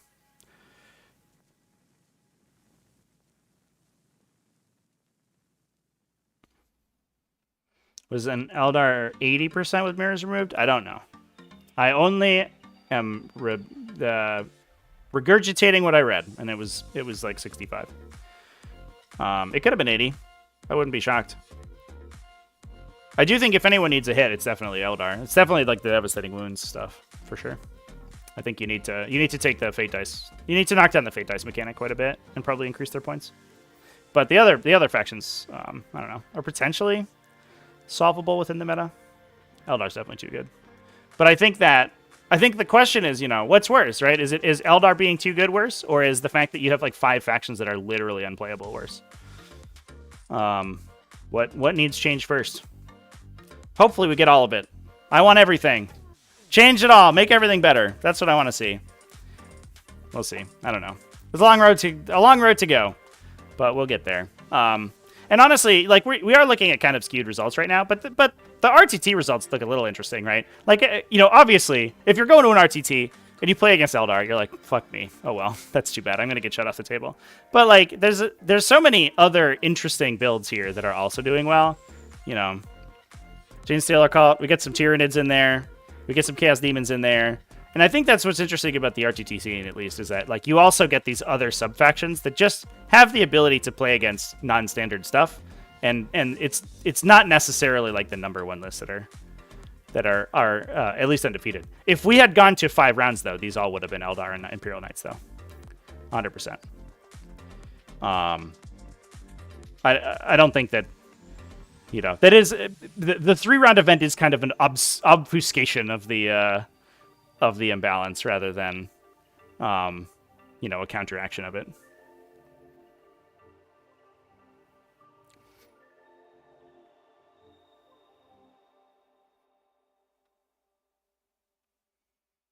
Lore-wise, Eldar and Necrons should be the strongest. Should they be? Or should it be Space Marines? Is it not just Space Marines? I don't know. Anyway, chat. This has been a long stream. It actually went longer than I anticipated, for sure. So I'm gonna go back through and I'm going to timestamp everything. So if you missed any sections, you can go ahead and scroll back. We talked about some really good lists out of, especially like the mid-tier factions like Tyranids and Custodes. Really happy with like how those factions are turning out. And if those factions are emblematic of where the game should be, I think that 10th edition 40k is going to be sweet. I just think that you know, obviously the top and the bottom stuff is a problem, and that needs to get reined in. So anyway, oh, and we just got a subscription from Death Guard. Just the whole Death Guard has subscribed. Mortarian's Legion is here. Thank you, Death Guard. I appreciate that. All right, I will go ahead and sign off. Thanks everyone for watching. I will be live with regularly scheduled streaming probably tomorrow. For those who are interested, I did post in the Discord yesterday. Actually, I think it was technically this morning, but I posted a set of test maps to play around with. So if people are interested in those, you can go check those out. We may be playing those in the not-too-distant future once events start up on the server. I haven't been, if you're interested in T5S2, I haven't been quite as active the beginning of this season as I would have liked to have been, mostly because of the state that the game's in. And I've been kind of hoping that we'd get some FAQs, additional FAQs, and you know, quick fixes from GW rather than doing it myself, because I would rather see the official FAQ come out than house rules. So that will be coming in a little bit, but at least until then, I have other events and you know, lots of test games and stuff going on. Those are also going up on TacticalTortoise TV a couple days after they stream, so you can go check those out over there. And expect some more sweet videos this week. So cheers, everybody. Thanks for hanging out. Remember to keep it classy, folks. Have happy wargaming, and I will see you